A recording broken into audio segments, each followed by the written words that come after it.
This is good because I feel like my wife has no idea that I've even remembered it's Valentine's Day. Not that she'd care either way, to be honest with you. I don't celebrate. Who doesn't? You? Yeah. Why? You don't like your wife? No, pretty much. Shocker. Hallmark holiday. Damn right. Yeah, but I mean, yes.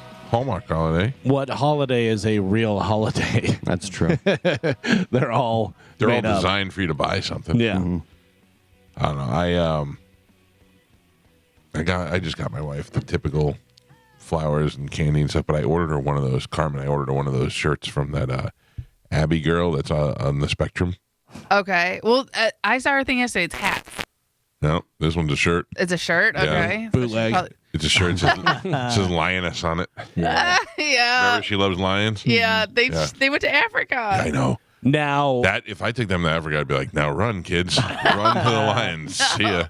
if your wife wears that shirt, she doesn't get autism. Yeah, no, she does. Oh. Yeah, but when she takes Wait. it off, it goes away. Okay. Yeah. That's not how It's that like a works. magic cloak of invisibility. Ooh, It's a cloak of autism ability. You want to do weird stuff? Yeah.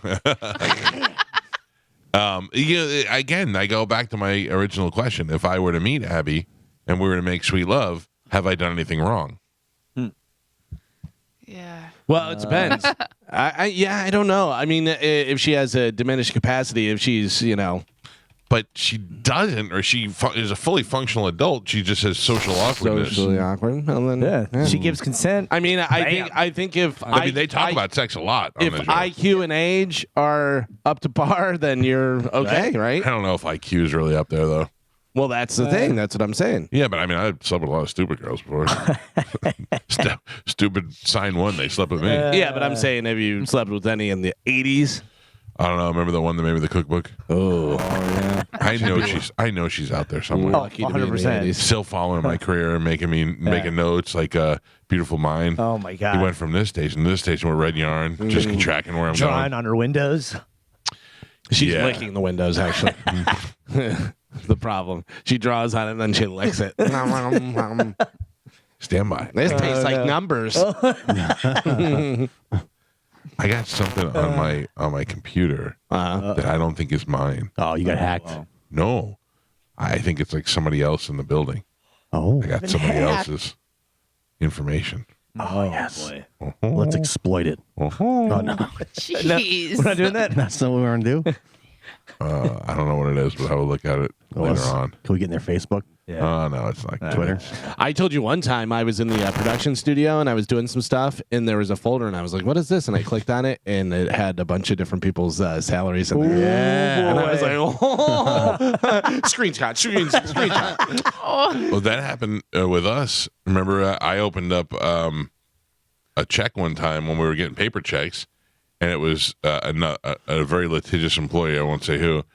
And I opened up the check and I looked at it and it was talent. And I went right to the talent fees to make sure the talent fees were correct. Uh-huh. And it was a talent fee for a broadcast from Universal Studios. And I was, we don't get paid for those. And I looked down and it wasn't me. It was somebody else's check. And that person, I'm like, why is that person getting paid to go to Universal? We're not. Oh. Yeah. Do you remember that? Yeah.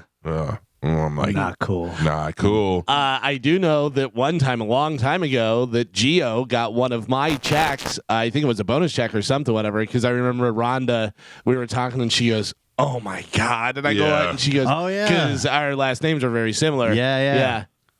Yeah, they paid you his check and then had to take it away. I think so. There was something that was like, don't do anything. We need to make a change. Yeah. I miss Rhonda. She was great. She is great. She works. What she works? Lightning. Lightning, yeah. Yeah. I know you run into her every once in a while. I had to go to the station yesterday. Oh, did you? That graveyard. Yeah? Ooh. What's going on there? Anything? No. It was like, I don't even recognize it. No game room yet? No, so I sat on those couches out there. Pointless. I mean, it is pointless, Carmen. Like, who's sitting out there? We don't have that many guests. No. One, and there's 3 couches. And why can't Dom's guest sit there that he's trying to get in my office? Yeah, I don't know. That's crazy. But first of all, mark this note. Change the locks on my office. Okay. Keep Dom out. Change the locks on his office that he's been to once in the last 3 years. I was there yesterday, Galvin. Thank you very much. I didn't go in Did you my go office. through No, anything? I don't have a key. Okay. Yeah. I took my keys off of my keychain, and now I don't know what I did with them. Like they're in the house somewhere hidden, but like they might be in a safe or something. But Joe probably moved them. Oh, probably. I blame everything on Joe. All right. Joe likes to rummage. Yeah. That's fine. And then he finds stuff that you've lost magically. He's like, I found it, Michael. It's been with him the whole time. Doesn't mean I hit it. And then he takes it home. Yeah. I'm trying He to just. clean the closets in my office inside, and boy, do I have garbage that I don't like. I have court documents. Do I still need those? And they're not. I binders. And I'm like, I don't know if we're gonna use these. I'm a again. bit of a pack rat when it comes to like. Me too. legal I'm trying to stuff. get rid of it all. Yeah, but legal stuff, I have stuff from, Crosscut. What's that mean? Chop it up. Yeah. Yeah. Get it out of there. Yeah. My attorney has all of my stuff, so why do I need it? Yeah, it's the same with tax stuff. I'm like, Well, tax stuff I have, yeah. but they have it on file. It's Yeah, all- but they don't keep your. They have all I your. have it all emailed though. Yeah, but I'm saying, well, I don't know what you do, but I'm like, if you have receipts and stuff like that, they're not Mine's real keeping that. basic. Yeah. My stuff's all I got mortgage documents because I looked at that yesterday and I went back to 2007 and I go, do I need to keep these anymore? Because I think you can go back 10 years or whatever. And I thought, I don't know. I'm just putting them in a folder and keeping them because you never know what's going to happen. My dad had stuff in his garage from Motorola, like binders with Motorola with all this different stuff, and we go, hey, you're not going back. We can get rid of this. You've been retired for 25 years. Yeah. We can get rid of this You stuff never now. know, man. Yeah. They're calling me back. Never I'm know. back, baby.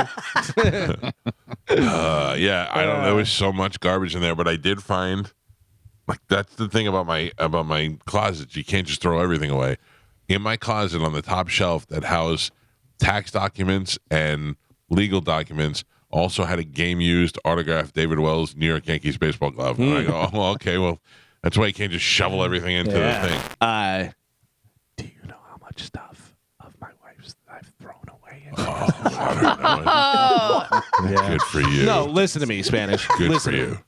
She brings home stuff. There was, I don't even know what you call it. You know how whenever they used to have like those folding, like it would have like 4 panels and it was like an Asian like thing a on changing the screen. Yeah. Changing screen, yes.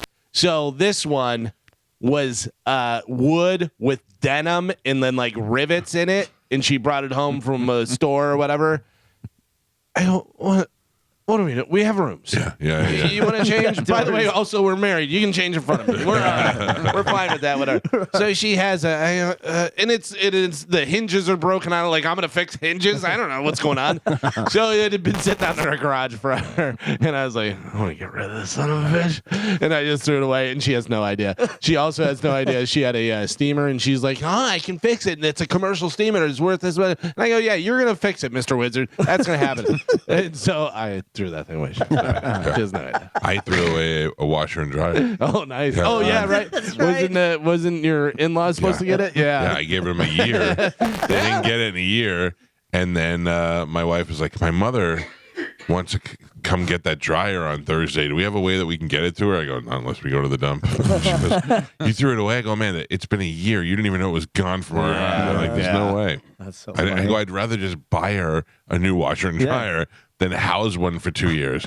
That went right out. Thank you for housing my table for so long and not throwing it out, Calvin. I really appreciate it. Well, you're lucky that table just became a thing for us to stack stuff on. Thank you know God, what I mean? yeah. And then I was cleaning out. I'll be honest with you. I got a lot of love from my wife for going through my closet and getting rid of a lot of my black T-shirts because I have so many black T-shirts. How did she know? But I went through it, and it's just stuff that I don't wear anymore that's like heavy. Once I went to the 60-40, the cotton polyester blend, I can't wear the heavy shirts anymore. So a lot of that stuff, I'm just like, I'm never going to wear this. You know, just take it, whatever. Like, you could tell the stuff that's been in the closet for it's got the hanger things in the sleeves, whatever. There's dog hair on it because it's been sitting there for so long. I told Amanda the other day, I go, I need to go through my closet again. She goes, we did it. We just did it. And I go, yeah, I know, but we did it like 6 months ago, and the stuff that's hanging there, I haven't gone in there one time. Just throw it all away. Just give it all away. Whatever. I did a huge purge when I got back from Christmas because I had a bunch of Karishma stuff in there, so I got rid of so. What do you much mean? Like, stuff. what did you have? Oh, she What is left Christmas stuff? She has you dressing like a little Indian? No. She left clothes, like stuffed her stuff. animals. Yeah. I purged all of it. You should have used that like they do when they try to lure a raccoon somewhere. You should have went to her house and then like left little pieces and left it going right out in the middle of traffic. Yeah, I wish. No, I just got rid of it all. She got me like some portrait painting that I threw out. And Of what? It was a painting of us. Or like How did you not bring that to us? It was not like a hand painted painting. It was like a photo that was stretched over canvas. Yeah. That's cool. Yeah, it's You know like what I done, like- can't bring myself to throw away? All the stuff I'm getting rid of. You know what I can't throw away? Painting with a twist. Oh, that was a blast. Oh, really? I You still- still have that? Of Oh, course mine's I in my office. Carmen, if it's as good as mine, yeah, I still have it. That's a good bushel of tomatoes. Yeah. Carmen, if you need mine, they were apples, by the way. Yeah. Were they? Yes. It was a basket of apples. All right. Relax, everybody. So you made a Well, I'm bushel. just saying, how good was it? Well, I made just didn't tomatoes. remember. It's not like I just looked at it. I'm looking at it right now. I knew it was something that was Red. red. And Yeah, in a bushel. yeah. I have mine in my office, Carmen, if you want to go stare at it.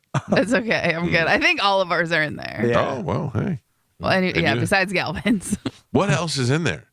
Like, can Oh we my just God. start giving stuff away from the room? Yes. We've tried. I mean, I've gotten on FaceTime with you before to try to go through it, and you hung up the phone before I went into the red room because you said I was stressing you out. That should be a new thing. Is you can have Parker McCollum tickets Yep. or a mystery prize from the office. Yeah. It could also be the cancellation prize too. Do you have a key, Carmen? I do. Will you run in No. there? Run in there, look around, observe something, and come back and tell us what might be a good prize. Sure. All right, go ahead. Oh, can 'Cause she, isn't it- Joe, can she FaceTime you? Come on. I really. I mean, what is this? 2010? Everybody just at the same time. You're better off her just propping open the door and yelling into the Yeah. microphone. What happened though, Joe? We used to remote broadcast from what was his name? Dum Dum Daryl. Yeah. What was his name? Tongueless Brett. Yeah. We used to. I couldn't get it out. We used to remote broadcast from his house. Yeah, She could definitely remote broadcast into the meeting that I'm running here on Restream, but she would have to use her phone to do it. Yeah, that's what I said. Yeah. Okay, but we won't do it. I guess. How else was she gonna FaceTime with her Yeah. shoe? Like what do you mean? I Use mean, her I phone? can't just wave a magic wand and No, go. but What does she have to you do? said, can she FaceTime? And you said no, and then you just explained that of course she can. Well, I mean, she's going to the. She would have to actually start the. She would have to connect. Sorry, I'm Exactly. sorry. What are you? What's She going has on? to connect before she walks out of the room if you want to do that. Yeah, if whenever he said that, you say, yeah, pick up your phone and FaceTime and connect to your meeting or whatever it is. Proactivity. Yeah, maybe you call her. I can't call her from here. I could send her. That's all right. It Send her was. alert. We're not there in technology. Terrible idea. Carmen, do me a favor. No. Draw a picture of what's in that room and then get a self-addressed stamped envelope and Got send it. it to Terre Haute, Indiana. Mail it to you guys. Okay. Deal. Sorry, Tennessee. All right. Hey, did you observe anything that might be good to give away? I did. So we have like a wrestling belt. Oh man, that's a $300 championship belt. Yeah, All right, that would be a good prize. We need that. Nah, keep Okay. that. For what? Yeah, we it do does that. not fit around anyone's waist here. Carmen, Wow. if I go to wrestling and I need a strap over my shoulder, Right. that's Yeah. what I'm. I sometimes go in there and just hold it above my head like I am a champion. Yeah. For starters, it's Joey, so I don't want to give that away. But go Set that ahead. aside. He doesn't want it. You don't know how my either. son Yeah. wants. I He loves do it. know. What if some rapper starts carrying wrestling belts Yeah, around? exactly. Carmen, you could have taken that and put it on eBay. No one would have known. I know. I shouldn't have said anything. Damn You'll be it. fired instantly. You would have known. We also have a Minions kite. I scour eBay to see if anybody's got my stuff up for sale.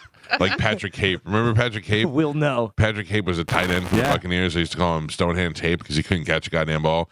And there was a big article about it. He said that him and his brother go through eBay to see if there's any fake Patrick Cape stuff out there. And I went, who's doing that? Yeah. Who's doing that? You say a Minions kite. Minions 3 is coming out. That is no doubt from Despicable Me, though, the original. Yes. Oh, that could be worth something. We should probably keep that. Yeah. You are such a pack I'm kidding. With Minions kite, good. What else? Minions kite. We have some bottles of liquor. Unopened? Yes. Oh, what are they? They're like vodka. Like what? From where? Like who? Down You know? south. Yeah, the Okay. club down south. We got down south vodka. And then we just have like boxes of junk. Well, Literally. what's junk to you? You don't know what kind of treasure that is to me. Is the little refrigerator that keeps stuff warm in there still? Yeah. That has not been opened. Don't open that door. Do not open it. No, do not. Yeah. That thing needs Biohazard. to be yeah. When I went to thrown St. out. Leo, we had a set of plastic cereal bowls that we'd eat breakfast in our room. You know, we had like a little refrigerator and anyway, we didn't have any place to wash the dishes, so we would just put them in the bottom drawer of our dresser. And then one time when the dresser was filled with dishes, we duct taped it closed like Pandora's box, and we just said, "Don't ever open it." Just throw the whole desk away. I saw a picture and it said, "My little brother's upset because my dad just found his pee drawer, and it's a kid crying, and you just see a drawer and it's like all warped and stuff." It was just pee in the drawer. Oh, that's gross. Oh, man. That's something. That's pee drawer. I mean, he's a child. That makes sense. They actually used a different word. It sounds so much better for it. All right, anything else, Carmen, or that's all you observed? Do you want me to go back and look in the boxes? Because everything's like kind of boxed up. What if you grab? Can you FaceTime grab? Joe. Is the box really heavy? Yeah. I mean, they're big tubs. They're the big clear tubs. All right, well, go take a look. Yeah, stay on the phone with us. Oh no, you can't. I'll call Spanish. Okay. Okay. All right. Well, I don't know what calling Spanish Yeah, is doing, I think. Yeah. Not really going to do anything. I mean, she could have called the phone there and then picked it up and put it up and then did it, but I mean, I don't know. We're not firing on all cylinders I this don't know. morning. All technology, I guess. It's pronounced technology. There's so many wires in that corner, and we can't do anything. Like, there's so much stuff. Why you gotta complain about my wires, man? Like this. I went to the station yesterday. Engineers were like, maybe you can clean up some of those wires. I go, I don't know what any of them do. It's insane. Oh, Maybe- hold on. maybe- I'm going to give you the phone. Okay, thank you. Stand by. This is Carmen in my office. Okay. Okay, we got pictures. Where'd that big picture of me come from? I gave it to you for your birthday. No, Oh, not yeah. that one. I like that one. I meant the- So don't worry about it. You're not. Is my on-air light still there? You just got boxes of junk. Whoa, you say junk. What is that? There's a Yankee banner right there. What is that thing? Yeah. Well, open that. What was that box? Move the banner back again. No. I know. Yeah, what's that thing right there? That is the thing to take Spanish's skin tag off. Hey, put that with Keep the it. minion kite. Yeah. What is that box up? What is that box up right there? No, to the right. Right that thing, yeah. Game That is of a- Thrones. It's from the Rays. Okay, it's a Game of Thrones bobblehead. That's a good gift to give away from the Rays. Is it? No, I don't know. I wouldn't want it. I think that's Evan Longoria, and he's been off the team for like 6 years. Clearly, I don't want it. What else? What else? Is that a shirt? Jersey. What kind of jersey? Athletics. An Oakland A's jersey? What name is on the back? McGuire? Is that signed? Yeah. What is the name? DJSS. DJFN. JFN. No, DJSS. It's an Oakland A's number 23 signed. DJSS. And you just got a box of junk. Like, What? What is it? I can't see. Hold on. we got some spice rub. Sweet swinging We disc got a jockey. half bottle of Lysol. Keep that. We'll need that. By the way, it's Sweet swinging disc jockey. He's in charge of the music on the bus for the A's. Oh, okay. Are you being serious? Yeah. Sweet swinging. Disc jockey. Where did we get that? Mm. Autographed, huh? Oh, that's a. Oh, Matt Joyce. Oh, Matt Joyce. The Matt Joyce? But that's what his nickname is, Sweet Swinging Disc Jockey. Wow. And that, so we got an autographed Matt Joyce jersey, but from when he played with the A's. Yeah. All right. I'd rather have something from Brittany Joyce. yeah. Okay, that's one box of junk. All right. You know what, Carmen? Carmen's Carmen, so just sweaty. listen to me. Carmen, Okay. when we go to break, Yeah. just grab one thing that you think might be good to give away today at random, and don't tell me what it is till we give out a prize. Okay. All right? But not the All belt. right. Yeah, not the belt. Any chance before we hang up, you'll show me your boobs? No. Okay, bye. Come over. Oh man, he caught his phone. Listen to me. The only way to get somebody to catch something is to just throw it. If you go, I'm going to throw it, catch it, that's when they bobble it and throw it. That was great. Yeah, I learned that lesson. Very So good. we can just throw all that stuff away? No, well, you, just showed my me stuff. you just showed me a world of treasures. I did not. I showed you 3 boxes full of junk. You know how long I've been looking for that spice? You didn't even know who the jersey was from. I still have no idea, and I have no idea where it came from. Yeah. How do we have a Matt Joyce Oakland A's jersey autographed in my office? Well, Matt Joyce is from here. Yeah. He played here. Right. His wife is smoking hot. Maybe he was promoting his baseball camp or something. Did he have We've never had him on the show. Yeah. Did he have a charity thing and Pete bought it and gave it to you? Do you think Dom? Maybe. Yeah. Oh, let's give it away. Yeah. Okay, that's what we're doing. Coming up this morning, autographed Matt Joyce jersey. Not from when he played with the Rays. No. Listen to me. If there was a chance Brittany Joyce touched that jersey, it's worth yeah. it. Have you ever seen her? No, but I will look her up. Gorgeous. Oh, man. Oh, man. You're saying a Major League Baseball player has a hot wife? No, there's hot, and then there's this girl. Yeah. Oh, Brittany? it's got to be fun to be Matt Joyce. Is it? I think so. I don't know. I know some things. Oh. I She- heard don't he envy controls all the music on the bus. I don't envy him right now. But you said he's from here? Yeah. Like from Tampa? Because we Yeah. had someone from Tampa. No, that called that was in. Pete Alonso. Okay. Yeah, I'll take his jersey in a second. Yeah, his wife is definitely very hot. Smoke show. Yeah. All right. Well, I feel like we got a lot accomplished today, Carmen. No, we didn't. Yeah, 'cause we you- did. We decided that room is filled with treasure. Maybe we should just give the jersey back to Matt Joyce. We can call him. Think he needs it?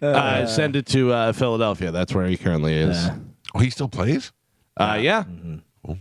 He is, well, I think, I- let's see. I think he retired. He's 39. Yeah. Oh, he's not He playing. retired. It says on here, hold on, that he played for Tigers, the Rays, the Angels, Pirates, Athletics, Braves, Oh my Marlins, and then Philadelphia Phillies 2021. But it doesn't give like an end date. But It says, it says about former professional baseball outfielder. okay. Yeah. All right. Well, listen. If you're a big Matt Joyce fan, we got a prize for you coming up in Sporkle. Let me tell you. Phone lines are lighting up already. You know where he learned his hitting technique? FSU coach Mike Martin? Mike Brian? Martin? I didn't even know his name. Couldn't even think of the name. Couldn't even think of the name. Such a screw job. You got screwed by life. Cheaters. What is Madam Web? Oh, that's the female Spider Woman. Is that what it is? Yeah. And Dakota Fanning is playing one of them. I think there's a bunch of different ones. Like her friends all get powers and stuff too. Really? She's pretty hot though. And oh no! I'm sorry. It's not Dakota Fanning, is it? No, you're Dakota Johnson. Yeah, Dakota Johnson. Wrong Dakota. Yeah. Yeah. But is she? Hold on. Is she? There's another one that's in there too. Then another girl. Because Sydney she was Sweeney? Yes, Yeah. Sydney Sweeney, who at first I didn't think it was hot. Now I think is hot. She's got. Yeah. Yeah, but like when I think like the first thing I saw her in was that HBO thing where she Euphoria. was the no was the HBO thing where she stole documents. She worked for the NSA. The bling, Go ahead. the bling ring? No, Didn't sound like the bling ring. No. no. This was it was a true story because they had actual stuff, whatever, phone calls, and they reenacted and did the whole thing. Anyways, she was very dressed down in that, very everyday, average, nothing, whatever. But then you see her, and she's like, hot. But she was talking about how her character in there, I guess, comes down the web, and she's like upside down with her feet on the web, and real sexy and stuff. And she said, she goes, every comic book nerd told me I had to do that scene, so I wanted to make sure that I did it. And they showed it, and I was like, that's pretty good. That's pretty good. That's good stuff. Where's Charlie today? Charlie's in the woods? He's got his different flannel shirt, Selling different plaid shirt on. The lumber company? This is my favorite part of the day is we try to guess where Charlie Belcher is. Where in the world is Charlie? We never know either. No. The other day, he was at Hiccups and one of those churros. Churros. Whatever the hell that was called. All right, we got some stuff to give away to you folks. Carmen, what is that stuff? And including our new prize. New prizes. I did not get that. So. You literally, you physically got it. Oh, the jersey. That's not a prize. Don't get people excited for that. That is a prize, an autographed Matt Joyce jersey on the cusp of spring training.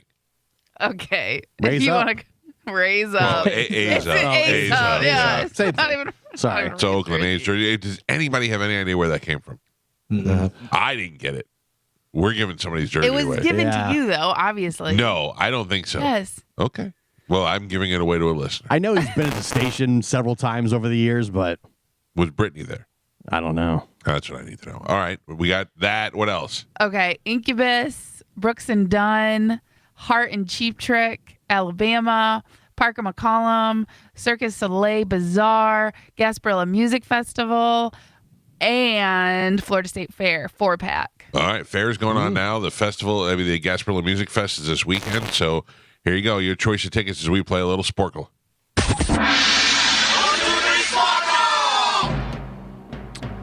Carmen is the keeper of Sporkle. Pap is your judge and scorekeeper. Carmen, what are we playing today? Today we're going to play Artist with 2 number 1 songs. Okay. And the songs are 10 years apart. So I'm going to give you 2 songs that went to number 1. You're giving me the artist of both of the songs. Okay? Spanish. How long have your parents been married? 40-something years. Really? Yeah. Today's Charlie Belcher's parents' 56th anniversary. Wow. They just showed it on TV. Congratulations. Good for them. 56 Is that where he is? years. I don't think so. It looks like a warehouse. I thought it was outside because they had a tight shot on him. But now he's in some sort of warehouse. I think this is where they keep the Ark of the Covenant. Or ramen. It looks like there's a lot of ramen behind it, too. All right, Carmen, here we go. All right, and this is going to go fast. I'm warning you Oh, now. I know where he is. Girl Scout cookies. Ooh. I know that purple box anywhere. All right, sorry. Back to you, Carmen. All right. It's going to go fast. Get your points in. First one. Baby One More Time. Britney 3. Spears. Mike. A Big Hunk of Love. Suspicious Minds. Elvis. Presley. Mike. A Moment Like This. Stronger.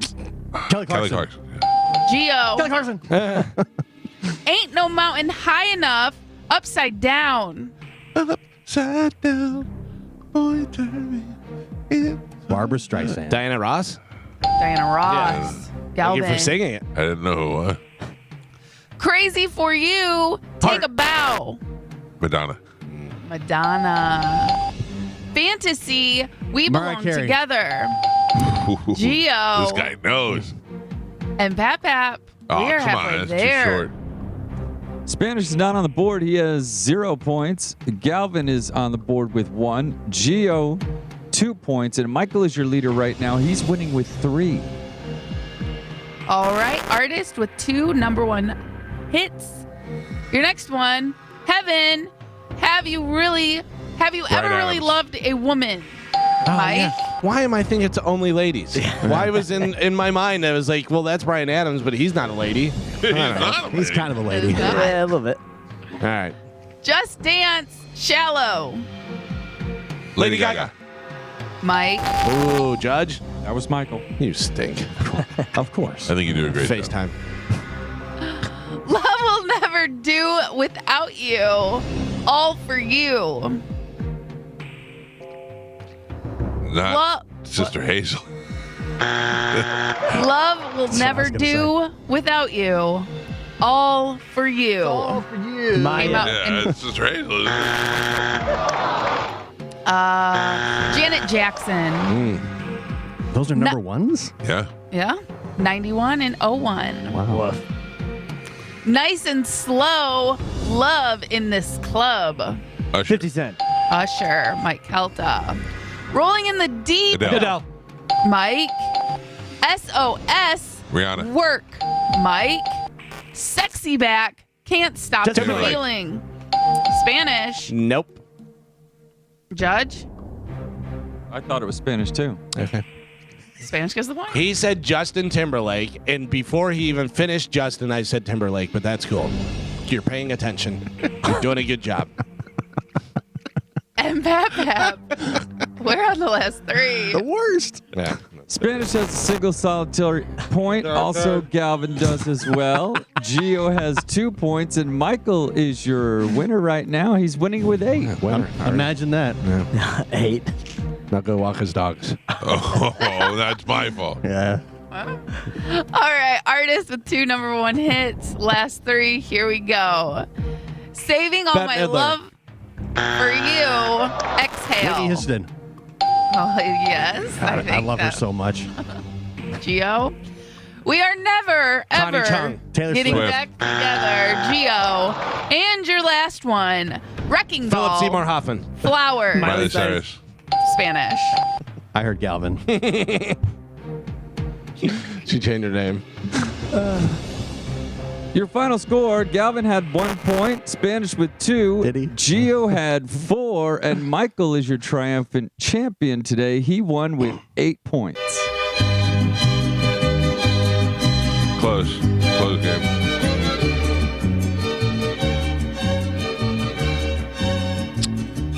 It's tough working with cheaters. I don't know any.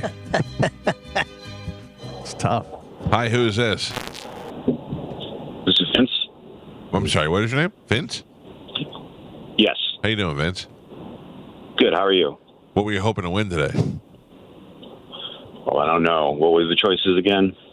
I think I'm going with Cirque du Soleil, but Ooh, Cirque du Soleil is nice. And also throwing in an autographed Matt Joyce baseball jersey. awesome. Yeah. How do you like that? You weren't Awesome, expecting great. that. No. The mystery surrounding it, Vince, is really where it's all at. We have an Oakland A's jersey signed by Matt Joyce that says DJSS on the back, which we know what none of that means. We don't know how it got there. We don't even know if it's ours, but we're going to give it to you, Vince. Sounds great. Then you could take it and you could poop on it if you want, whatever you want to do. So no, we have no control.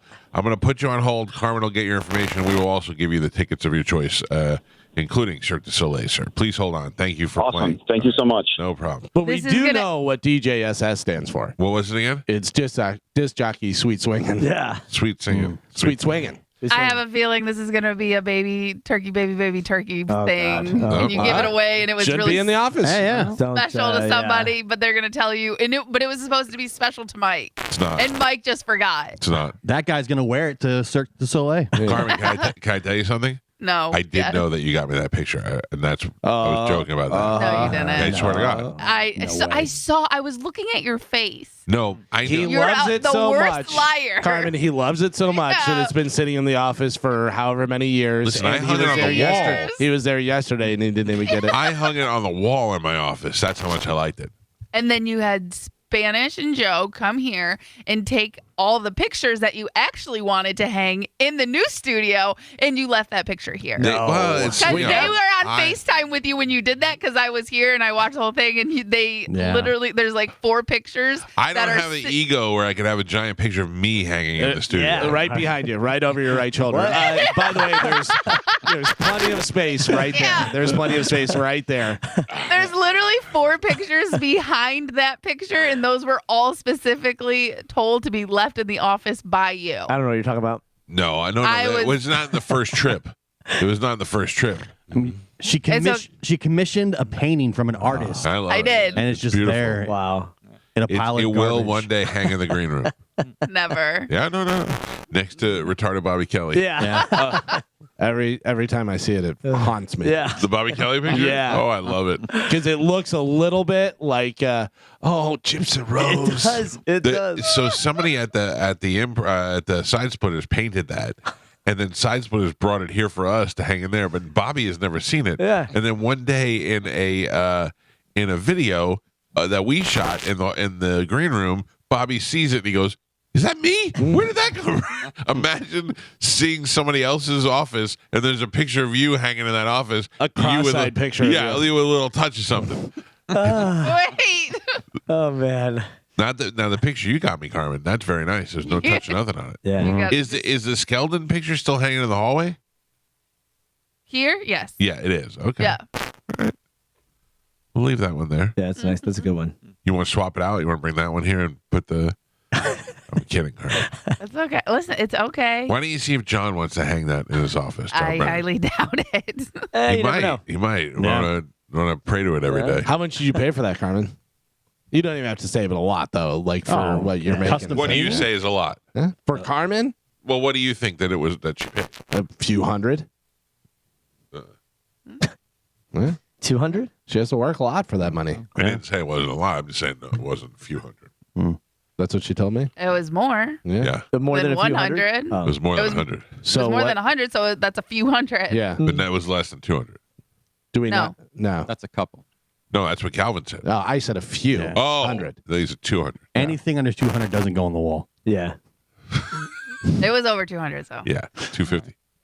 201. As a cutoff point. It's okay. Listen, you don't like it. I'm just going to Whoa, destroy whoa, it. whoa! Who's It's- saying that? I'm- Who's saying that? I'm taking it back, and I am going to take a hammer to Do it. it right now. Punch a hole in Take all it my right now. aggression out on You it. won't. For starters, it's mine, It's and if mine you ruin now. mine, I will take you to court. It was a gift. Punch a hole right through Mike's face. Prove it. I will I- sue you if you destroy my. And I'm not even talking about radio suing where we do it, and then Judge Judy gets on the air and does it. I'm telling you, I will literally file a lawsuit against you Yeah. if you destroy my property. Carmen, it. you could destroy it and he'll never know. I know. One day I'll find it and I will file a lawsuit against you. One day he'll find it and he'll go, who is DJSS? Why do I have this? When he comes looking for the minion kite. Yeah. You better hide, Yeah, You better run. hide that painting. That's messed up. Hi, who's this? Oh, Lord. Why? Are you calling for the end of times? Pick me, pick me. What? You're picked. I'm a winner. No, you're- You already picked somebody. Is she holding one of those hoses over her head and swinging it around? She's got a vuvuzela. Yeah. Oh, Lord. I was going to give her a prize, but she was too loud. Yeah. You're too loud. Come on. What are we on a forklift? Get it together. What is your life? What is your life that you call the radio station? Well, I'm sure she was at work. Hey, this is the busiest place I've ever heard in my life. Maybe I should give him a call now. A little ring-a-ding-ding real quick. Hey, I work on a Air Force carrier with the jets landing on it and stuff. Maybe I should call. Wait until Maverick's just about to land, and then give us a call. Wait a second. Ring these bells, too. Yeah. That poor woman has waited years to get on air with us. Well, she blew Finally, it. She blew it. Dude, finally. That's all on her. Hello? Yeah. That's Loud Sally from now on when she Yeah. calls. Loud Sally. Way to Sorry, go, Loud Sally. Jesus. Galvin, what do we have coming up in news? Coming up in news today, we have in or out Professor of Grossness, and check them if you got them. Yeah. All right. Galvin's got your news. Take a quick break, and we will do that next on 102.5 The Bone. Right now, let's check in with Galvin. He has today's news. And now, news with Galvin on the Mike Calta Show. What do we have in news today, Galvin? Today's news is brought to you by Pelt Shoes. They have their big President's Day sale happening February 16th through February 19th, so you can get in there Friday through Monday. They're going to be giving out $10 off $75 coupons. So if you spend $75, you're going to save yourself $10. So if you've been thinking about getting those boots, those dress shoes, maybe a new pair of athletic shoes, well, they have them all right there at Pelt's, ready to go for you. So stop in there for their big President's Day sale happening Friday through Monday. They have 6 locations throughout Pinellas, Sarasota, and Fort Myers. Stop into Pelt's today. Make sure you tell them Galvin from the Michael Show sent you. So the Republican-led House on Tuesday night narrowly impeached Homeland Security Secretary Alejandro Mayorkas over what they claim is his failure to enforce border laws amid a crisis of high illegal immigration, allegation he denies as baseless. This historic move, only the second cabinet impeachment since the country's founding, has been criticized by some Republicans and many Democrats as based on policy disagreements, not accusations of specific crimes. Conservatives have also sought to paint Mayorkas as incompetent. The impeachment articles are expected to be rejected by the Senate's Democratic majority. The House GOP tried and failed last week to impeach Mayorkas on the same accusations. So, what happens? Who's going to fix things? Nobody. Right. Yeah. So- I'm not saying the guy doesn't deserve to be impeached. The border is in shambles, and people are just blatantly just moonwalking into this country. But what is the answer? Is the answer a giant wall? Is Yes. the answer I'm not saying it's not. Saying we can't use barbed wire and things along those lines. I mean, it's ridiculous. Insane. Everybody before Trump was president, before Trump announced he was running for president, we talked to several people who said that the border was the biggest problem this country had, and it's important to look to see who's bringing. And then Trump was the first person to step up and say, building a wall and Mexico's paying for it. That was a funny joke because that didn't happen. But the building of the wall started, and it certainly would have been something as opposed to just opening doors and letting everybody just rush in here, including people coming in from China, people coming in from the cartels, people putting fentanyl all over the line. It's insane. I mean, we're just letting everybody in. One of my favorite videos is the AOC is talking to the one guy, and she's like, and they're taking their kids away from him. Well, why would they take their kids away from him? And he said, well, article, blah, blah, blah. He goes, if you commit a crime in the U.S. that endangers your kids, they're going to take them. Though that doesn't even make any sense. He goes, let me ask you this. If I was driving drunk and I had my kids in the car, would they take the kids away from me? Yeah. And she's like, well, moving on. And it's like, yeah, dumb. Yeah, they had that article that they passed last year or a couple of years ago about where they can just detain illegal immigrants for as long as they want in these private prisons.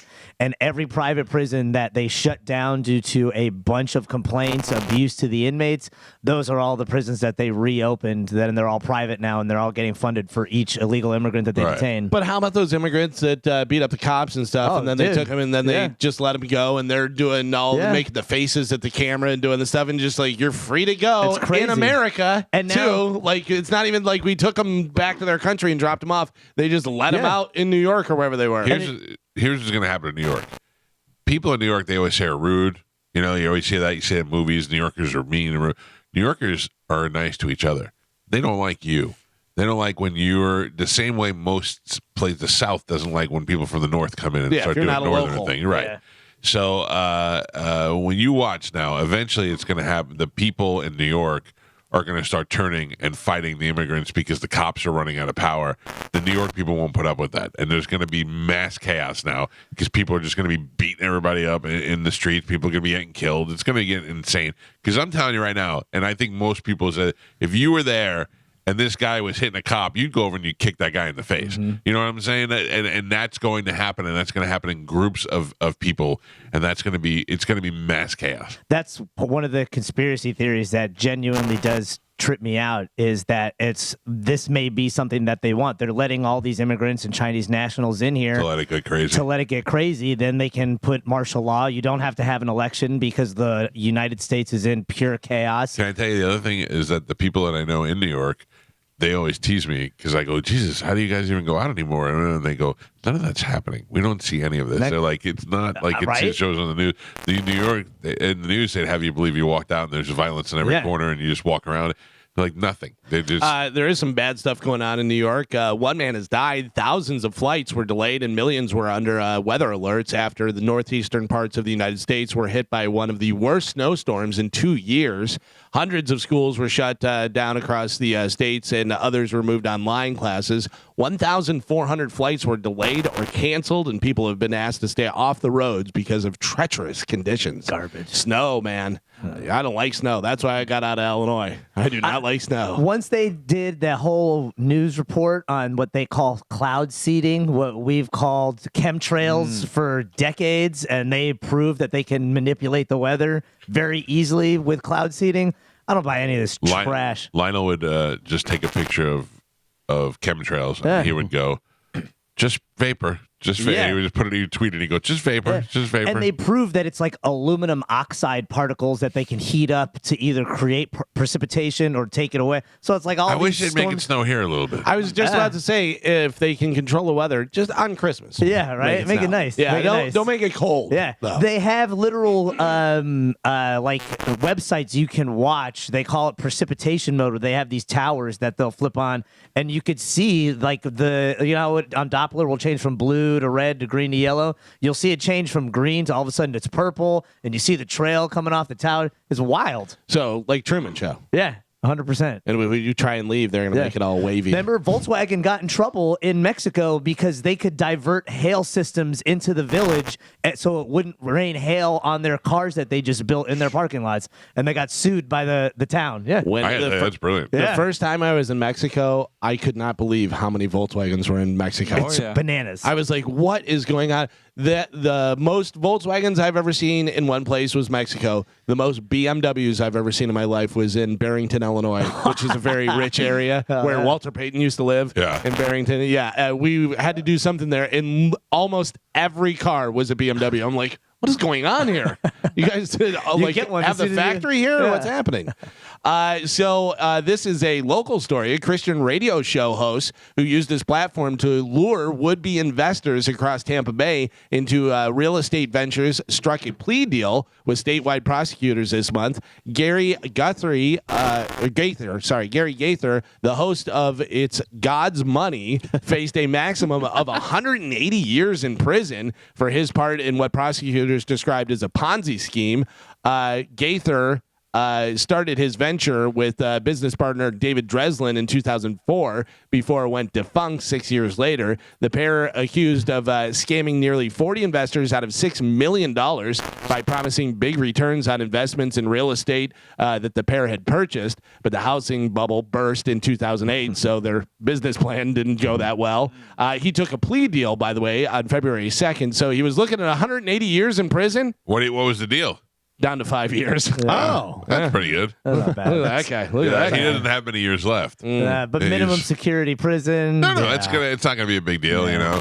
But he's old now. Yeah. How old is he? 70 I don't something. know whether it's said. 70s. Yeah, so he could die in there easily. Sure. Because your body's just gonna start shutting down at that point. You're not doing anything. Mike, you said you saw like a video of like a guy in prison. He was walking around. He had TV and it was just open. That's the kind of prison he's going to. Yeah. Actually, I think his is going to be better. Yeah. I think his will be way better than what I saw. His is going to be like a military boot camp or something. You know? I don't know. These sort of guys that are in this small time radio deal. There used to be a guy named Chris Jones.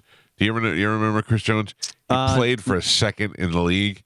In the NFL, I don't think he ever actually played anything but a practice squad. I'm trying to go by memory, so I may not be 100% factual on that.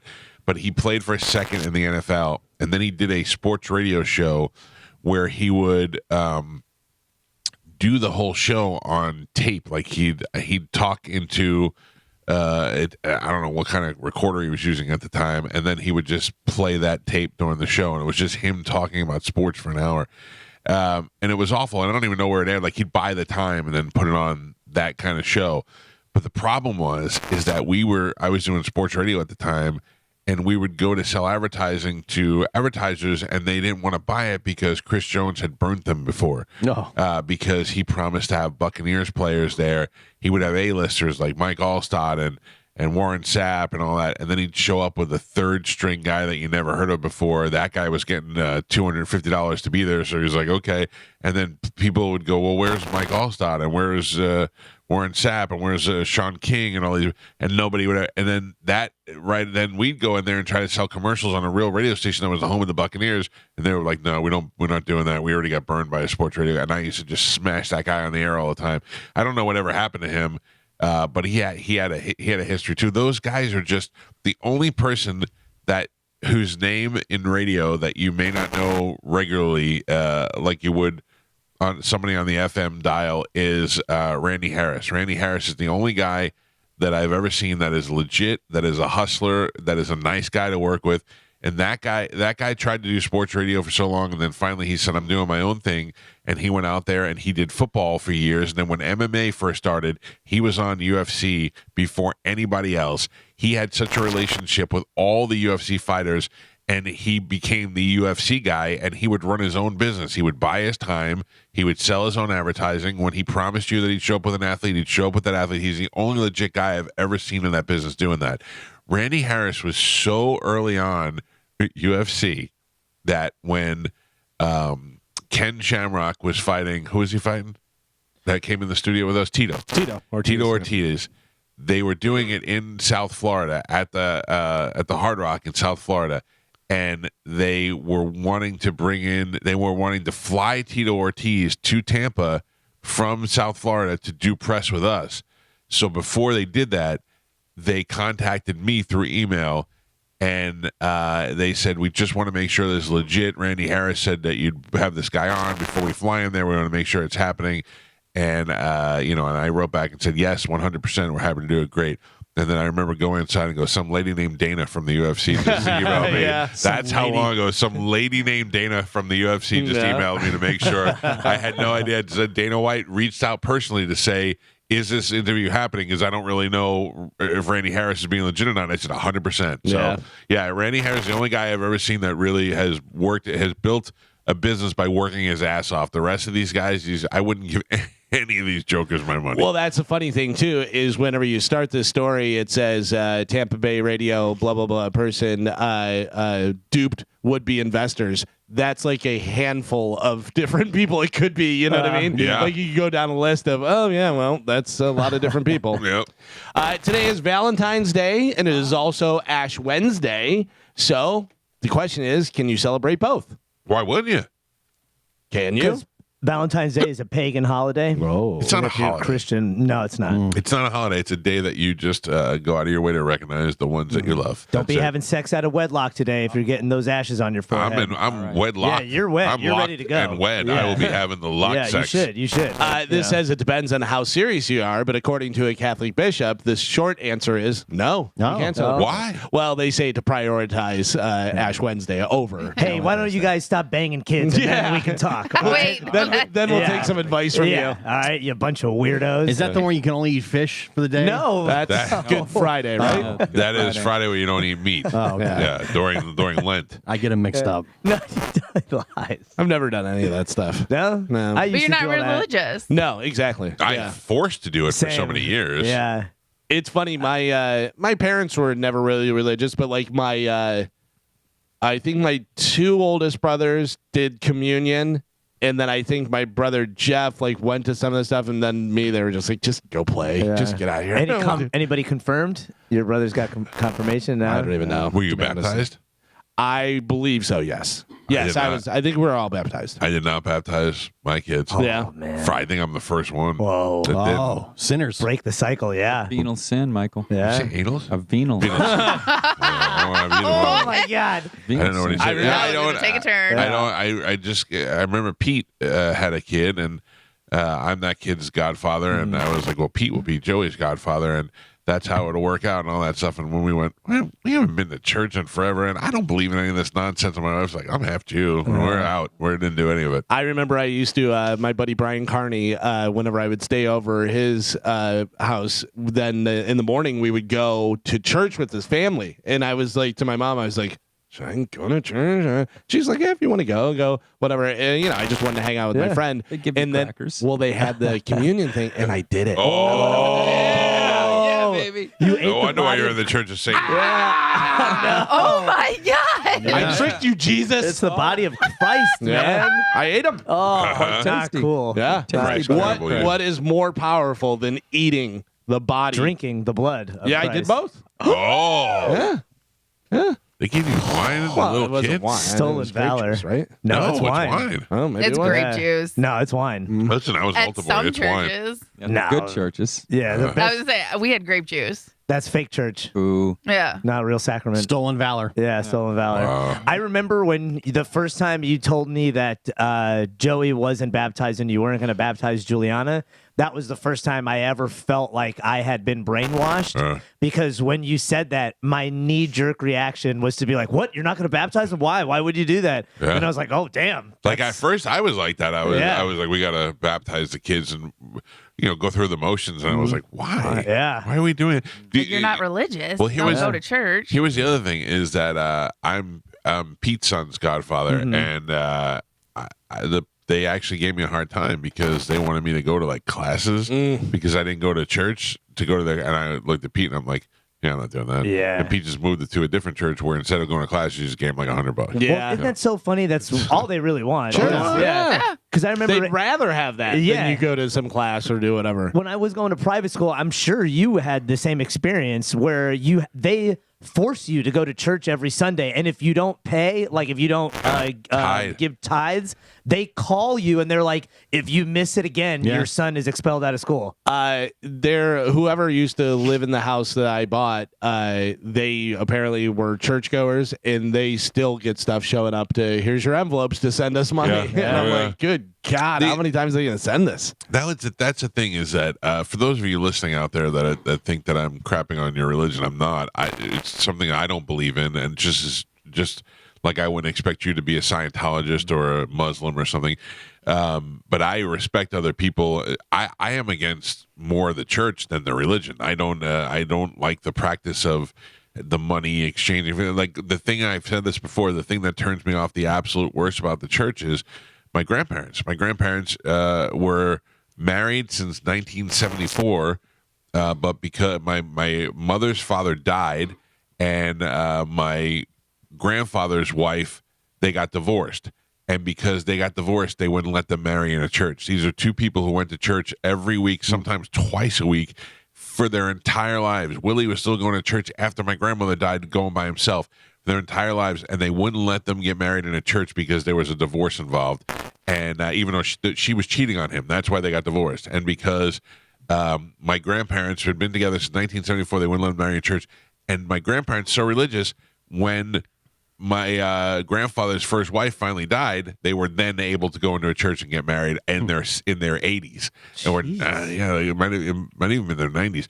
But that's how religious they were. But they had to wait all these years. Like these, how could you tell me they're not in love? How could you tell me they didn't do things the right way? He left a relationship that was bad. She was a widow. And what changes when she dies? Right, How do they say okay now? Because that should be the only way marriage ends in their eyes.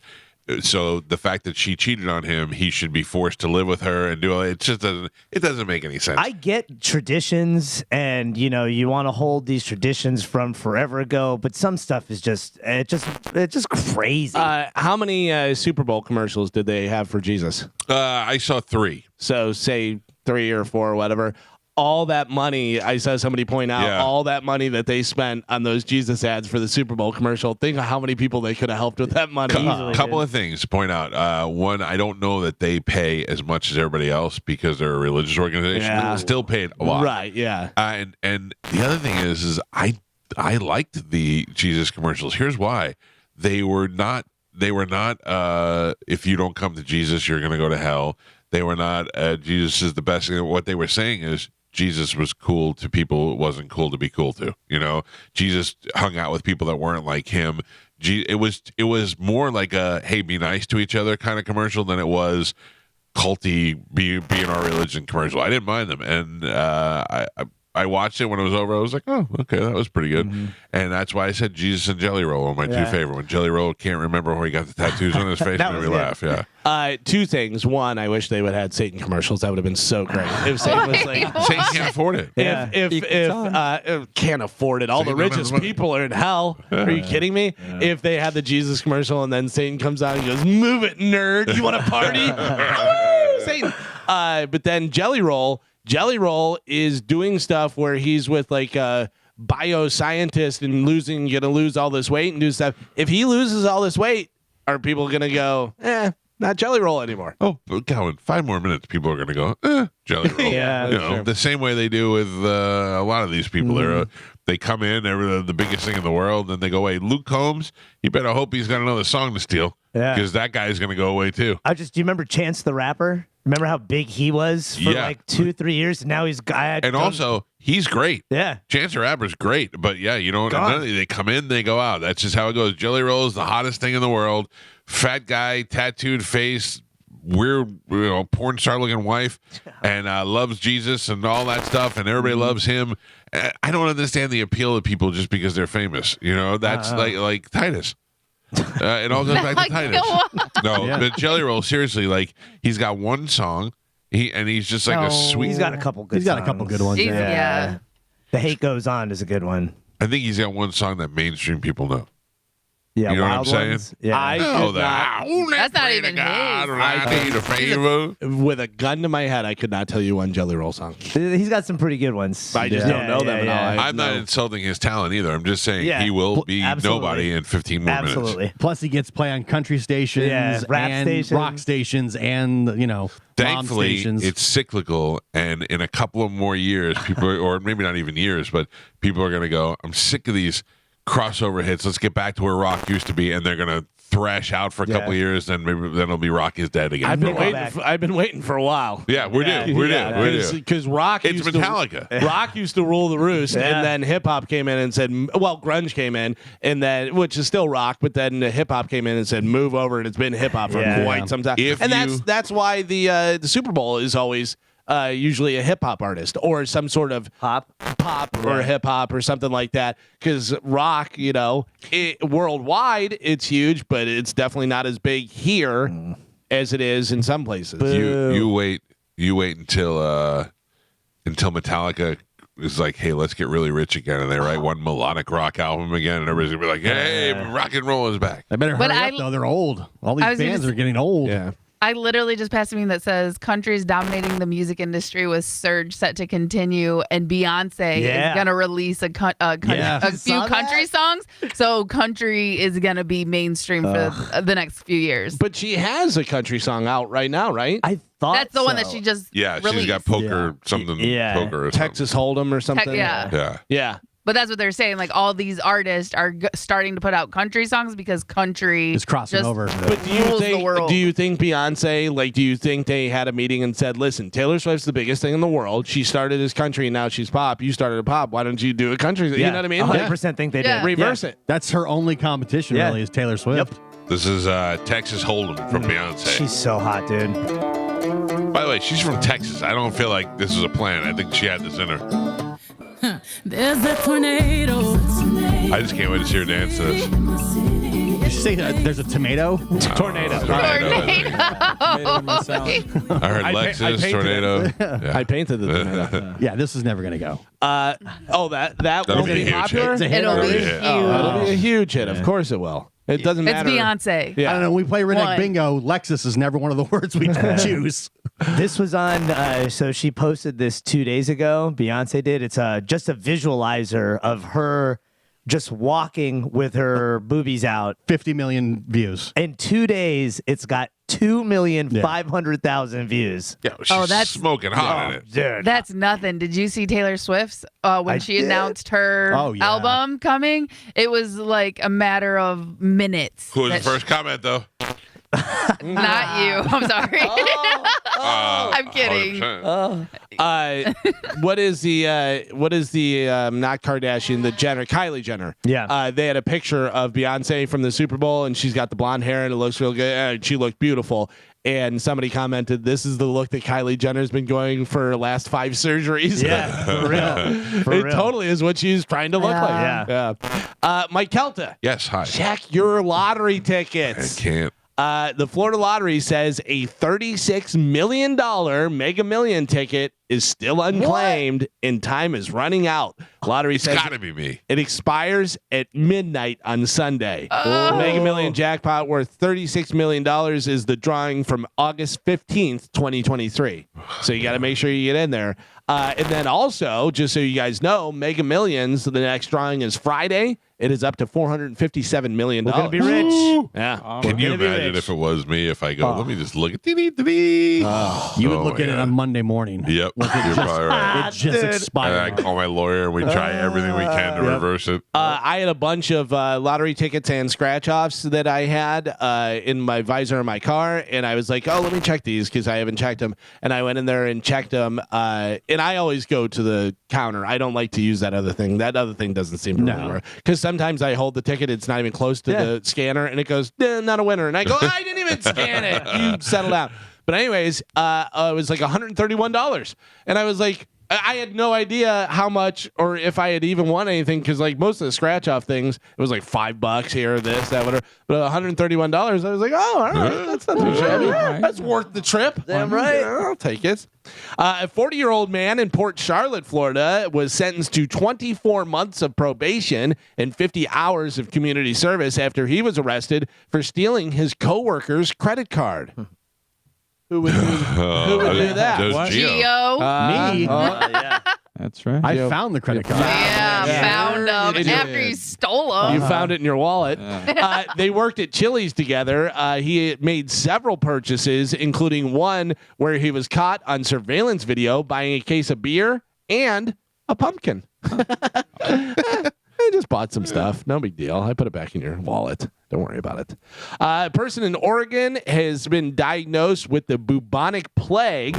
Good news for everyone. This is the state's first confirmed case since 2015. What do you do? Like, do you go? Where do you get that? Well, it's in your boobs. Bubonic. Where have you been that you got Rats. the bubonic plague? Yeah, Oh, rats. Big carrier. of that. Pooping on your food or whatever. Yeah. What is that? Where was that person? I'm sorry. Oregon. It was in Oregon. Oh wow. Yeah. Some places very rat infested. Well, he may have had pet Traveled. rats. Yeah. He may have just Hey. got some food that rat got into for some reason, or So who knows what. You have this bubonic plague is going around. There's a strain of Candida auris, a fungus that is an offshoot of some of the fungus that is from The Last of Us. Yeah. That they can't get under control in retirement homes and in hospitals right now. And they have a lab in California that's working on a new strain of COVID to make it more deadlier. Why are they working on this? Hey, it's You know not why. it's not gain of function research, Carmen. Follow This is the something money. totally different. No lab leaks. Yeah, no, never. That's not what it. That's It what was a wet market. Somebody ate a bat. That's how it happened. Yeah. By the way, I saw on social media somewhere, it was a guy laying in a hospital bed with no legs, and his nose was no nose, and it was all black around his nose. And I read what happened to the guy. He was at a party, and the dog came over and licked his face and got saliva in his mouth. Yeah. Infected. And he got infected by that, whatever. And I looked at it, and I go, worth it. Worth it. Listen, Carmen, if I have to have my legs cut off and my nose cut off and everything else, and Or it's puppy kisses. I'm not blaming the dog. Yeah. Yeah, it's not his fault. He's Probably- he's a good boy. Probably a cat. Now, cat, that would be another story. An award-winning professor at Penn State University, already accused of performing sexual acts on his pet dog in a public park, is now facing additional charges for allegedly engaging in a bunch of other lewd sexual acts in the Pennsylvania park, including masturbating in various locations, rubbing his genitals on handrails and pavilions, criminal counts of indecent exposure, burglary of overnight accommodations, criminal trespassing, and disorderly conduct. Investigators obtained additional video footage from trail cameras. By the way, I already looked. They didn't put the video out. Trail cameras throughout the park showing the professor wearing a black ski mask and nothing else. Could you imagine if you were in a park and you just saw some naked guy in a ski mask? All right. As he stood atop of a pavilion in the park and engaged in a sexual act with a tree branch. Yeah. Oh, I've seen a couple of tree branches that take a shot at. Another video reportedly showed him engaging in a similar act with a Tootsie Pop. Like the lollipop or the roll? No, Tootsie Pop. The lollipop. How many licks does it take? Those aren't licks. Before masturbating into a public pond. Nice. That's good for the fish, though. Take that. Oh, no, it's not. Was he still wearing the ski mask during Yeah, all this? yeah. Of course he was. Yeah. That's a hero. He's a professor Hey, at Penn State University. everybody Listen, needs some release. Guys like weird stuff, Yeah. man. They get after it at Penn State, man. Oh, rhythmic slapping. Yeah, right. There's a lot of stuff going on. Do you realize that guy's not the worst guy at Penn State? Yeah. Is he going to be on the orientation tour? Because I can't wait to see that park. If you're thinking about colleges this fall, man, I suggest Penn State. Now, if he has tenure, he couldn't be fired, right? I don't know. They might. If you're I'm sure there's arrested, some yeah. sort of morality clause. So he only got caught on camera. Like people didn't catch him. He had been caught before, but then this stuff was video. I mean, that he's out at the pavilion by himself. Prove What's that the it's big him. It's deal? at night. The park's closed. Probably is what the deal is. But I can tell you right now, if I was not doing well in his class, I'd totally give him a Tootsie Pop. He was leaving on his desk. Be like, come on, buddy. Yeah. Have some fun and fix my grade. You got to get I it love together. that he wears the mask. He's Yeah. like a J.O. ninja. Superhero. Yeah. He's the I can't think of the name that I can say on the air. Carmen, Yes. you love the free food? Yeah. You love the Buffalo Wild Wings? Okay. You want some free Buffalo Wild Wings? They're going to be handing out 6 free wings on Monday, February 26th, because the Super Bowl went into overtime. So from 2 to 5 p.m. on Monday, boneless and traditional wings qualify for the deal. There's no purchase necessary to redeem the freebies. All you have to do is show up in person in order for dine-in or place a takeout order in person, and you get some free wings there. Listen, I'm in. I'll take it. Yeah, let's be honest. What you should do is you should go there and eat dinner, get your free wings, and order a hamburger or whatever you go with it. You know what I mean? Get your free appetizer wings, and then pay for a regular meal. Yeah. Well, you probably have to. No, you don't have to. It's Oh. no purchase It says- necessary. oh, nice. Yeah, you get 6 free wings between 2 and 5 on Monday. All you have to do is be in person to either dine in or place a takeout Hell order. yeah. I think I'm that's in. great. I Yeah. think that's cool of them to do a contest like that, and as a result, you should go get your wings and buy Yeah. something else. I agree. Yeah. Or if you're homeless, just go get the wings. Yeah. Yeah. Seriously. Yeah. Like somebody should spread the word to the homeless people. Hey, do you know that you can go there Monday at 2:00 They've and just been get duped 6 wings? so many times that they're never going to believe that. I know, but that would be just great if we. I'm like, if we didn't like Buffalo Wild Wings, we just bust homeless people in. Yeah, we do though. We like them. Buffalo Wild Wings good. They have good wings. They have good size wings. Hooters obviously have good size They have wings. good sauces. They have a Yeah. bunch Yeah, of they different have a bunch sauces. of different Yeah. sauces. It's different. I'll eat a Buffalo Wild Wing garlic Parmesan wing. Delicious, but not the same as a Hooters breaded Agreed. wing. It's just a Yeah. different kind of wings. But there was a wing place that I ordered wings from, and they showed up, and they were like, I mean, little baby. Yeah. Like, I go, get out of here. You What are we want- doing? There's no. They weren't Yeah, that's hormone a normal chicken wing. Yeah, get us a real steroid injected I know. Mark McGuire chicken. When I went to Amsterdam, I got chicken wings. It's the first thing I Little ordered. baby. Dude, I thought it was like a joke that they were pranking me because I was very tired, but they were literally like the little baby, Normal yeah. size. Yeah, this normal looks like size, you came no. off a chicken. Yeah, and they gave me Yeah. a boatload of fries. I love when Bobby does the impression of a Mark McGuire chicken. He goes, "You want your chickens looking like Mark McGuire?" He puffs his chest out. It's delicious. So how did the Chiefs fans celebrate their Super Bowl win? What do you think? What'd they do? Overturned cars. and lit Overturned stuff on cars. fire. That's always a good thing. Yeah. Yeah. Destroy the city. We're celebrating. I don't know. It's Kansas City. They're not. Fired guns into the air. Fired Yeah. guns in the air. Maybe drink a lot and then drive like Pat Mahomes' dad. Wait, what? Drinking, No. driving, having a good Oh, time. I know. They put masks on and they masturbated into a lake. Oh, Yeah. okay, that's good. No, No. but you're close. You Oh. may be able to find it because they watched a whole lot of porn. Okay. Yeah. According to Pornhub, Kansas City area saw a bigger post-Super Bowl porn viewing spike than any other city. Wow. Yeah. Turns them on to win. I would like they do like fake where it kind of looks like the person. Yeah. I'd watch a Brittany Mahomes porn. Oh, yeah. Oh yeah. What about that Taylor Swift? What about that deep- Brittany Mahomes I know her with father. Don't say that. What about Brittany Mahomes with Kermit the Frog? Did you see somebody asked him about that? Yeah. Somebody said, "Do your best Kermit the Frog impression," and he looked at me and goes, "I'm doing it right now." He's like, I'm talking. That's it. Did you see somebody try to body shame him, call him dad Dad bod bod, and all yeah. this and No. that? And he's like, bro, why you come at me like that? I have kids. Yeah. I have a dad. Like that's, people, the guy wins 3 Super Bowls, right? Been 3 to Super Bowls now? Yeah. 2, been to- right? been- 2. No, there was a third. Yeah. Marino. It was a third. So he's been there 5 times, won 3, 4 times, won 4 3. times. 4 times, won 3. Yeah. Couldn't Only beat the- lost to Tom Brady. Yep, couldn't beat the Bucks. Nope. Undefeated in Super Bowls. Buccaneers. much. Yeah, that's right. Buccaneers, Jets, somebody else. Sorry, yes. If you want to beat Patrick Mahomes, you should probably be a Tampa Bay Buccaneer. Yeah. Or Tom Brady, really, is what I think it is. Just Tom Brady. How about this? This is a wild story. Bryan Cranston, the actor, and his brother were once wanted for murder back in the 70s. Wow. There was actually an APB out for them and everything, but the real killer was caught before they even knew about it. What? Yeah. Turned out it was the father from Malcolm in the Middle. How do you get caught up in that, man? I don't know. Wrong place, wrong time. Was it like a bar murder? Is the only thing I could think of. It's wild. Stab. I saw John Senning yesterday. Yeah. When's the last time you've seen him? I saw him in a picture, but I haven't seen him in person for a while. Listen, I'm gonna be honest with you, okay?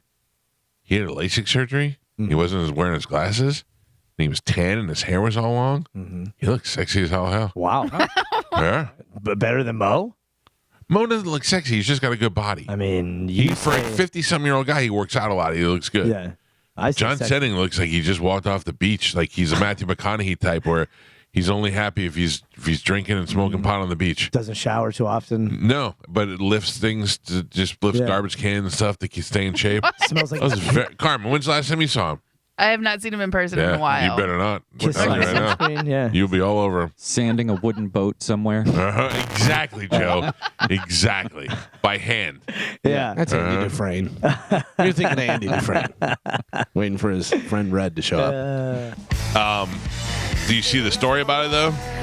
About People are filleting them online because tickets are so goddamn expensive. Yeah. They're like, tickets are so expensive to any show. that's what I wanted to. I'm not the kind to get on and fight with everybody on the Pearl Jam fan page, but people are like, this is the band that fought Ticketmaster back in the 90s, and now they're charging $600 for tickets. But yeah, everybody is. That's By just the way, how it goes. $600 would be nice compared to some of the other tickets that are out there. They're playing their pit tickets. I don't even know how much those are because you can't get them yet. But their floor tickets are, $200, $300, $400, depending on what you get, and people are losing their mind over that. And I thought, I've been buying tickets for my son for the last 5 years, and they're all that. Every concert is that. That's just how much it costs to do business these days. Totally. Yeah. If But you want, good. Less of you cheap bitches buying tickets, maybe I'll get to go this year. yeah, if you want good tickets, you're paying a few $100s for good tickets. Easy. I bought tickets, or I reserved tickets for both of those New York shows. It's the 3rd and 4th of May. Yeah, which is 3rd and 4th of May. like a which Tuesday is, or- yeah, it's like a middle of the week thing, Yeah, whatever. And then Tuesday, they So have you're not going to go. If I get it, I'm going. And then Chicago is, I think, a Friday and Saturday or a Friday and Sunday or something. let's see. Chicago is August 29th and 31st. Yeah. So that's a Thursday and a Saturday. Yeah, I'm in for both of those. That'd be a good one. Weren't you in for 2 Pearl Jam shows last year? Yeah, but we had Bert's Cruise and we had all these things all like in that month, and I just couldn't. I mean, I would have missed so much time from work. You're not gonna Here. go. I don't have to miss anything. Exactly. No, I'm going. I'll see you there, It's Michael. already done. He's going. Will you see him there? No. I don't believe you will. No, I won't. I don't know, but me and Fireman Frank will go to the ones in New York, and me and Pete will go to the ones in Chicago. So that's all I need. Mm-hmm. You don't need Spanish then? No. I mean, you Because didn't he have to was laugh. in. $600. He was You're in. You didn't have to laugh. You could have just said no. The laughing hurts a little. It was to It's enforce Valentine's Day. how farcical that would be that I would need you. Yeah, all right. That's fair. Snubbed. Yeah. I'll see you there. No, No, you won't. Yep, I'm gonna be there. that's not happening. I'll be there out front. I'll be up front. I'll be out front. I think there's a You better will be chance. out front, outside. There's a better chance of Spanish being there than Mike. If it's the one thing I move for, it's Pearl Jam. That is true. So, But there's I mean, been a lot of canceled Pearl Jam Yeah. trips as well. One, was- and there that was- was for the sake of the show. There was Chicago. You were supposed to go, right? No, I went to Chicago. Austin. Austin No, was. Austin. It was 2 shows in Austin. 2 shows. But they were back to back, and that was what I canceled. All right. Yeah, Jesus Christ. Cheers. I want you. You're not coming either. He went to I went to Germany with you. he That's went right. to New York to see him, and then went and saw him by himself in New York. In right? New York? Yeah. Thank Bought you, tickets Calvin. the next night. Yeah. Paid a ridiculous amount of money for 1 ticket and went by myself. Mhm. Thank you. Maybe you like this too. Another band that you like, Counting Crows, I do. are going to be out on tour this summer with somebody that you like, but I don't think you necessarily want to see. So you probably go see Counting Crows and then leave before the headliner, Santana. That's a weird combination, right? I love Santana. It's weird that Counting Crows are opening for Santana. Yeah. I mean, that's I would imagine. a dual headlining thing. Well, I would imagine if they're out with Santana, Santana's the headliner. Right, but I love that Counting Crows like we got a lot of albums and a lot of songs, but we're gonna give you an hour of our best stuff, and then we hit the road and go smoke weed. Doesn't Santana do big, long solos, like 12, yeah. 15-minute songs and Yeah, stuff? yeah, yeah. I have nothing. From the heart. There's nothing about. I would like to interview Carlos Santana, but I don't want to sit through 1 ounce of his music. They will actually be at the amphitheater on Father's Day, June 16th. Here is a Which is a 27-minute version of Oye Como Va. Yeah. Oh, Yeah, man. because they're one of the original jam bands, Santana. Yeah. You know, yeah. They would make a 5-minute song into a 28-minute song for sure. No thanks. Which Neil Sean from Journey started out with Santana when he was 16 years old. I didn't know that. Yeah. He's a great guitarist. Unbelievable. But yeah, playing out with think about you're 16 years old back then in the 70s and who are you going to join the band? Carlos Santana. Yeah. Dropping acid at 17 with Carlos. sure. Oh yeah. I'm sure. I interviewed Dave Navarro from all those bands he was in, and I said to him, I go, "You've never had to have a real job in your life, have you?" And he goes, "Why have a job?" I go, "No, I know. I'm not taking away from what you do, but you never worked at McDonald's. You never delivered a newspaper." He was in Jane's Addiction at 16 years old, and then he went from Jane's Addiction to the Chili Peppers to side projects to he never To Carmen Electra. yeah, but he never had to go and fill out an application or any of that stuff. Which, have you heard anything about him lately? He was not doing well. I know that really? he had, they said long strand COVID or something, whatever, but that was why he hadn't been touring with Jane's Addiction. Oh, no, I didn't know that. And yeah, he's for quite some time been pretty bad off. I know. I haven't heard anything about him doing any better, though. Did not know about that. Yeah, which is crazy. Nice. How about this? So you got Beyonce doing the country stuff. They say that Brian Wilson, Beach Boys' Brian Wilson, long lost country album will be finally available, released sometime next year. Oh, wow. I don't know. Brian Wilson's a genius. He So is. it could be great. But the weird thing about it is it's probably... Was it long lost from the 60s? That's what I'm saying is like 60s or 70s. That'll be cool to hear that country stuff and then his take on it. Yeah. And does it fit into now or does it sound like old school country or what? Yeah, it'll be interesting to see for sure or listen to. That'll be very interesting. That Brian Wilson story and those movies are just so interesting to me. The whole thing with them and the doctor that was drugging them up and all that stuff. That's good stuff. Yeah. Not good, but you know what I mean. Like good, interesting to watch. Interesting. Carmen, I know you played a little ball in your earlier career. Do you follow any of the NCAA women's basketball at all or no? No.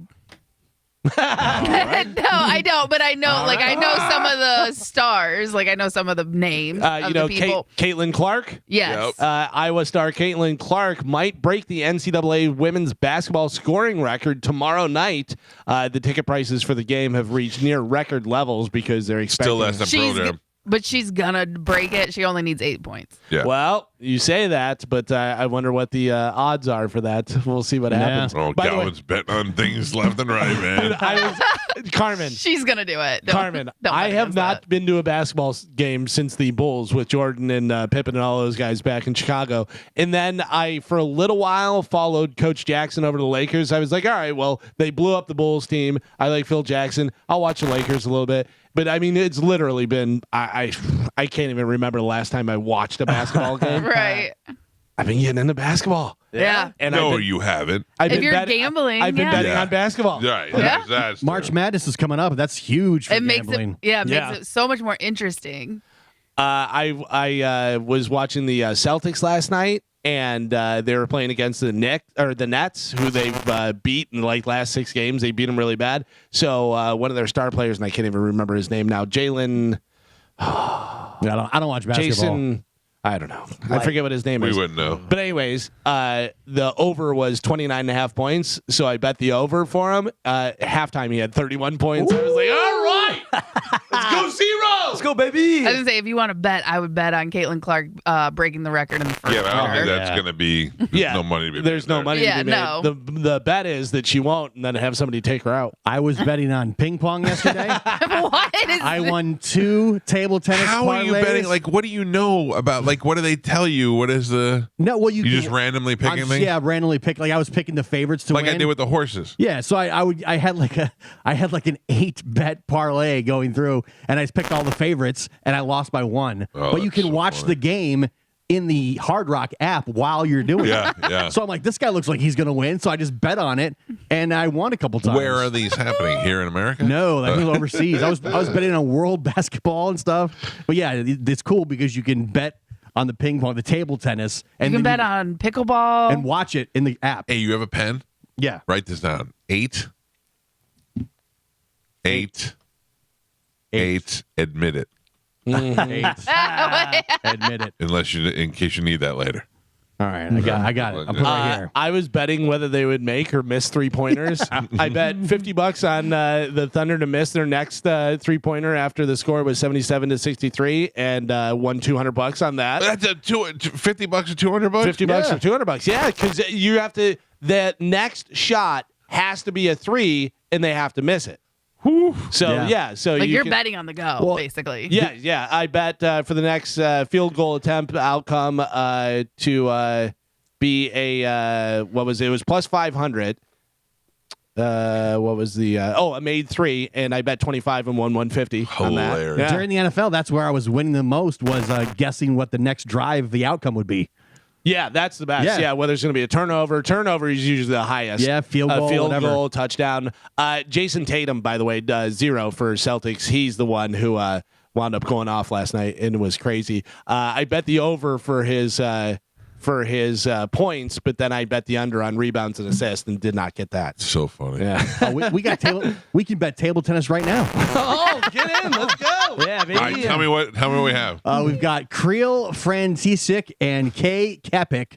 Let's see. It's When's the match going to start? it's starting right now. It's already going. I don't think I'm going to get in fast enough. I'm gonna bet the favorite right there. You have a problem. I only have $1.87. Hold on, I got to deposit some money in there. Is Kepik the favorite? Yes, yeah. That sounds good. All right, let's just throw a 10 spot down. All right. 10 to win 20. All right, hold on. I'm depositing money. I'm depositing. All right, I'm in.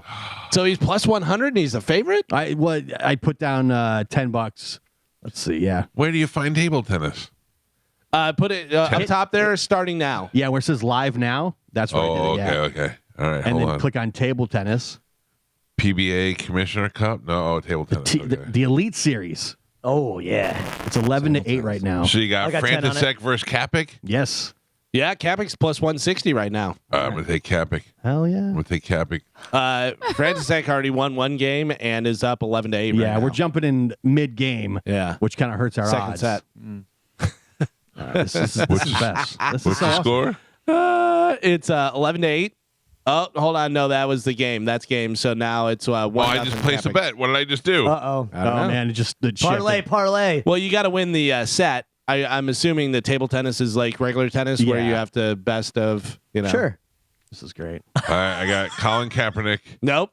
What's his name? K Kapik. Kapik. Ken Kapik winning. Kapik Yes. won me some money yesterday. Yeah, he did. I'll win $24 on this. I got to bet if tell he you, wins. this other guy's name, I don't even know which is his first name or last I name. know that it. It's KRCIL. KRCI. How do you even? Oh, Crystal. Crystal. This is Kiffle. It's stuck in your throat. Somebody Heimlich Galvin. Crystal. That is wild. Christoph Kapik.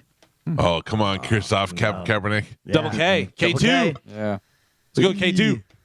Oh, this All right, Gio, keep us updated. guy's a beast. Gio. Another thing that I'm sure you do on your phone a lot is Google health stuff online. I do. Have you ever heard the term cyberchondria?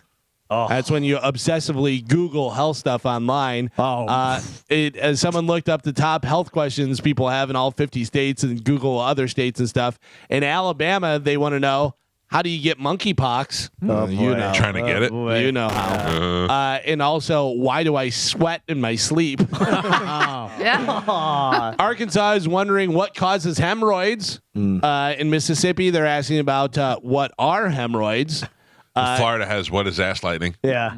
California is asking, why do I keep yawning? Oh, dude. That's not good. I mean on it every morning. Oh, you need more Like 100 oxygen. times. Is that what it is? Yeah. Yeah, that's you. That's why you're taking those big deep breaths like that. Yeah, you should be drinking hydrogen water. Well, tell me about this. Why? I told you before. I don't listen to you. What is hydrogen water doing? Hydrogen water is good for inflammation. It's good for your digestive system. It puts more hydrogen. So great for your this cells. is the interesting thing. Do you know what pH balance? You've heard pH Yes. balance. Do you know what pH stands for? Percentage of hydrogen. No, probable hydrogen. Probable hydrogen. Yeah, so you want to have more hydrogen in your body, and it makes it better for you. So yeah, it gives you more energy and all that stuff. Yeah. I know when girls' pH is off, their hoo-ha smells. Yes. Yeah. Yes. Yeah. They say one of the Right, leading Carmen? I want to know. I drink a lot of water. hydrogen water. Well, that ruins that theory. Yeah. Yeah. The more blood or the more sugar you have in your blood, the less hydrogen and the more cancer you're susceptible to. So it's a bit. Yeah. They've done a lot of studies on the hydrogen water that have turned out really good. I'm gonna be honest with you. I'm having a hard time getting back on my diet. Oh no. Shocker. It's okay. Oh, Man. Wow. All right. I'll take it. I'll accept that. I'm not saying that I've been eating like crazy. Like I'm not eating, but I have had a hard time getting back on. Last night I had a desire for hot dogs because we were talking about pinks. So I ate a hot dog for dinner last night. That's all right. I mean, if you could pick anything worse, is there anything worse than a hot dog? Strawberry They shortcake. say one hot dog takes off 7 seconds or like 7 minutes of your life. No. Each hot dog. Yeah, they did a study. But I slept an extra 7 minutes to even it out. So Let's that's how just it get works. double Big Macs. Let's go. Dude, I'm in. Come in with you, Gio. But if my wife came in for Valentine's Day and brought us all McGriddles, I wouldn't be mad at her. That's a beautiful Valentine's Day gift. Happy Valentine's I'm Day. in the shape of a heart today. I have my ostrich jerky. Where do I get hydrogen water from? You buy the bottle. So you buy a bottle and then you pour spring water, good water in there. You don't want to use tap water. Tap water has a lot of Very fluorides bad. and all that stuff. Whatever. So you pour that in there and then just hit the button and puts all the hydrogen. Where in there. don't I have the button? What? Where do you get the button? No. The bottle has a button on the bottom, and you hit it, and then it produces hydrogen in the water. I think that's why the Coke tastes so much better at McDonald's. Because they have hydrogen? Yeah, hydrogen water. Could be. Galvin was nice enough to send me the link, and I sent it to everybody. Oh, you in have the a gang. bottle that you have to buy. Yes. It's like online. Yes. And where is it getting the hydrogen from? It creates hydrogen. Yeah. It has a little base on there, yeah. and then you press the button, and it creates the hydrogen. I'm buying it right Gio, now. The reason the Coke is so good at McDonald's is because of their stainless steel Is that pipes true? and everything that they use. I thought they had a special flavor They for McDonald's. do. They have, well, I would imagine that they mix. use a good mix of the syrup and stuff, but they use the So the cool. best pipes and all this stuff, whatever, and that gives it a cleaner taste. Yeah. By the way, your reverse osmosis water is very good. I use And, that. Yeah, you should. That'll cleanse a lot of free radicals out your body. Oh, good. So some of the other I stuff- only like slave radicals. Yeah, free radicals are no good. Some of the other stuff for cyberchondria, where you're looking up all these different questions about health stuff. In California, why do I keep yawning? Is it bad to sleep with your bra on? Carmen, take mine off. You say you don't like that at all. You don't even wear a bra. Yeah, I don't wear bras. Yeah. Why do I pee when I sneeze? Yeah. Oh no. That's a problem. I've tooted sometimes, but I've never yeah. peed. Texas also said, why do I pee when I cough? So they're doing that. Why does it burn when I pee? Oh, well. Don't say. Double Big Mac. Connecticut, how long does pink eye last? Which the answer is actually usually a week or two. Florida, here we go. Florida just checked the fridge and is curious, what happens if you eat mold? Oh, wow. Yeah. That is not good. People in Should not Wyoming do are that. asking that as well. Illinois, they would like to know if you can live without a spleen. No. Yes, you can. Yes. Yeah. You're no There's a lot of doctor. things you can live without. Recommended. I'm thinking pancreas. If you have more hydrogen water, you're okay. Dude, don't say that. Should I go to the hospital if my blood pressure is this high? Did that make the list? Yeah. Not yet. Oh, okay. I'll let you know. But this one may be something in your ballpark. Indiana, why am I always hungry? I get that. Also, how to relieve gas pain. Does it say? I had to look that up one time. I'll pull my finger. It hurts. I saw a thing the other day, and it said, yeah, sex is great, but have you ever farted away a tummy ache? Yeah. Everybody knows that feeling. You're like, so nice. I drink the diet root beer, and when you fill up on that gas, and then when you finally burp that out, you're like, it's the best feeling in the world. It's nice. Kansas wants to know, what does ringworm look like? Looks like a it taste worm like? that's a ring. Kentucky, why does coffee make you poop? Also in Kentucky, can you live without a spine? Oh, no. No. I think they just spelled Answer is spleen no. wrong. Yeah. Maybe. What is all the spleen questions? Maryland asks, why are my eyes red? They just legalized weed there a year ago, so maybe something to do with it. Missouri, how long can you go without sleep? Oh, somebody's doing meth. Oof. Right? Yeah. 24 hours is the only recommended, I think. New Mexico, how long can you go without food? Quite some time. You can go pretty long, depending on your weight and all that stuff. New York, why are my hands so dry? Lotion up a It's little bit. cold. Ohio. Can you die from a broken heart? Yes. They proved you can. If it's literally broken. Yeah. You can't die from a broken Sure, heart. that's why Yes. a lot of Not Old immediately. people. Yeah. Yeah. Yeah. A lot of old people die Within minutes. of their significant other because right. of that. They give up. Yeah. Oh, Pennsylvania, what are you doing? Is rainwater safe to drink? No. No. Yes. No, it is No, not. Of it course it is. If you catch rainwater in something that is rainwater is the purest water you can get. No. No. Google it. Okay. Google it. The carcinogens in the Like, air. haven't you heard? Like, that's why you're not supposed to eat snow. Yeah. No, Because that's it's if it's No, it's still runoff because from you the got building. yeah, It's you the got yellow coming off snow. of something. You know what that- You get exhaust and all that. Rainwater is the purest water you can get. As long as you catch it straight from the sky. Fake No. news. Yeah. It fake says avoid using rainwater for drinking, cooking, brushing your teeth, or rinsing water plants that you intend to eat. That's coming from the CDC. Yeah. Why? Because there's garbage in it. It's in the atmosphere. So they say, I actually learned this from Bear Grylls, and I looked it up because I don't believe a lot of what he says. But you can, if you have a clear, container, you could leave it in the sun for 12 hours, and the UV rays will kill almost all the bacteria that's in that water. They say you can use it obviously for your plants and doing all that stuff. While it's useful for many things, rainwater is not as pure as you think. So What you did I cannot. read? I don't know. You read Rainwater can carry bacteria, parasites, viruses, and chemicals. Yeah, you read that could make you sick. BS magazine is what you read. Yeah. Oh man, so much for that Boy Scout manual. Utah wants to know, why do I sweat so much? Yeah. Wisconsin, why is my eye twitching?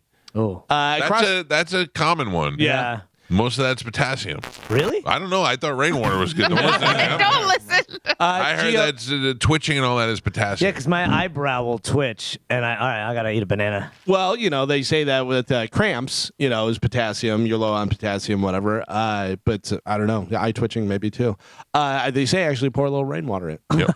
Across the board, a lot of people ask a lot of stuff about allergies, blood pressure, headaches, stomach aches, sleep apnea, ringing in your ears, sore throat, that type of stuff. So a lot of people checking out what's going on, what's wrong with me. Should By the I way, go to the hospital if? By the way, that's one of the worst things because, not the joke of, WebMD, it says you're going to die, everything, whatever. But literally, you could put in anything and you're going to get conflicting answers all the time. You have to go to a real thing, not just, Reddit or what is that, Quora or whatever it is, where it's just people putting in their, thing. That's why I'm going to have to go somewhere else on that rainwater thing and look that up. Absolutely. CDC? Absolutely. CDC's not that trustworthy. A little more trustworthy than a message board. Yeah, though. you know yes, I agree with you. Any of these studies, after you read them, if you want to take it a step further, just look up who conducted the study, who paid for it, because there you really get your answer. Here's the thing, though. Why don't you just drink rainwater for a week and we'll see what happens? All right, I'll do that. Don't do that.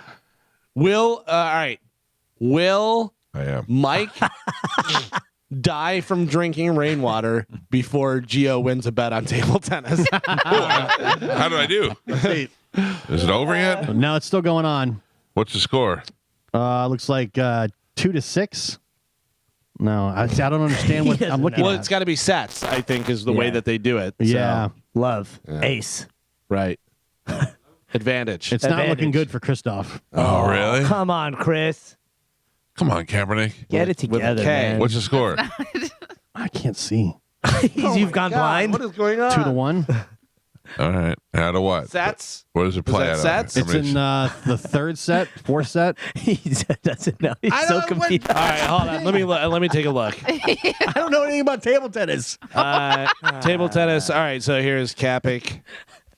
Match lines. Pronounced Thank you, Kaepernick. Galvin. Yeah. As Christoph looked like a little twink, so I didn't want to vote on bet on him. You saw what he looked like? Oh, by the way, Capic's playing later on today. Hell yeah. Yeah, Damn this is right just he the is. first of as many sets. Yeah. So is that already over? I don't even see the It's still going. one that you were betting on. Table It's in the tennis? fourth set right now. Oh, okay. Yeah. I see it. So it's 2-1 right now. Frantisic. Right? Right, yeah. And it's Capic is up 10-7 right now in this game. Okay. So it was 11-8. He lost. 13-11. He lost. 11-6. He won. And now it's 11-7 in this game. Okay. So I got time. Oh, there you go. 2-2. Oh, man. The sets are 2-2. He tied it up. Way to go, Double K. Damn it. What? Who'd you bet on? I bet on Frantisic. No. Capic. Oh, you bet on Francis? Yes. You told him Capic. Did you bet on Capic? I don't know. Yeah, I bet on Capic. Well, it's all tied up. So good luck to both of you guys. Oh, Crystal Frantisic is my guy. All right, they're I got Capic. Going into the fifth set right now. I man. can cash out early and get a $1 or $2. No, write it out. No, I'm not cashing out for $1. I don't know. Oh, it's not looking good for me. Damn it. All right. I'm glad I went with my own guy. I know. You went the. So whoever wins this wins the set because it's a best of 5 and they're tied 2-2. Well, I can't go to break till I know who wins. Frantisek is up 1-0 right now. Oh, man. I wish I knew where this is happening. Come on, Cappick. It's plus 140, and if you're just joining the show, we're on the Hard Rock Bet, and we're betting on table tennis. It's happening in Germany. Is that what you said? I'm guessing, yeah. Yeah. Where Cappick is taking on Frantisek, and they're tied and going into their final set. Oh, Double K is going to screw me over. Damn it. I love this. It is 2-1 Frantisek right now. Oh, no. Yeah. Frantisek's my guy. I know. So you got to get to 11. But you have Can I just tell you, I bet the opposite of Gio by accident, but usually that's the best thing to do. Yeah, probably bet a good opposite idea. of Gio. So if I win, It's very rare. I said I won a parlay yesterday on table tennis. these two, Tied up 2-2. oh, Cappick tied it up. these two elves out there. Come on, I asked Francis. them yesterday. I said, we got guests coming in. Can we sack it up the green room? And they were like, yeah, we'll do it. I didn't do a damn thing. Guests just came through the gate. They're out there frantically trying to clean it up. Oh, Cappick takes the lead 4-2. No! Yeah. Got to get to Oh, 11. man. Got to get to 11. Oh, baby, come on. Maybe I can be a table tennis announcer. I think you could. I didn't even know what the hell was going on. Oh, Frantisek coming back 4-3. I love 4-3. that you're betting on table tennis, and that it's so ridiculous. And then now you got me doing it. Yeah. Now I'm betting on it. Dude, because Cappick just scored 5-3. Oh, what wins? 11. All right. the But best I thing think is you got to win by 2. when you open the Hard Rock Bet app, you hit live now, and it'll show you everything that's happening or about to start. Yeah. Right. Which is great because I'm like, oh, what's going on right now? Oh, table tennis? Sure, let's do a parlay. Frantisek coming back 5-3. Let's not get crazy, Gal. Well, I'm just letting you know the score. Oh, 5-4. Oh, boy. 5-4. He's making a surge. This is intense. It really is. I really want to win this $15. If you just joined the show and you thought that you heard us wrong, we are betting on table tennis in Germany right now. Yeah. And 6-4. Cappick's up. No, we know nothing more than their names. What wins 11? I know 11. I said like 8 times already, but You got to win. Frantisek was the favorite. 11 wins, and you got to win by 2. Why am I losing? that's why I took the underdog, Gio, so I Always losing. can get the most money. And also, opposite of Gio always wins.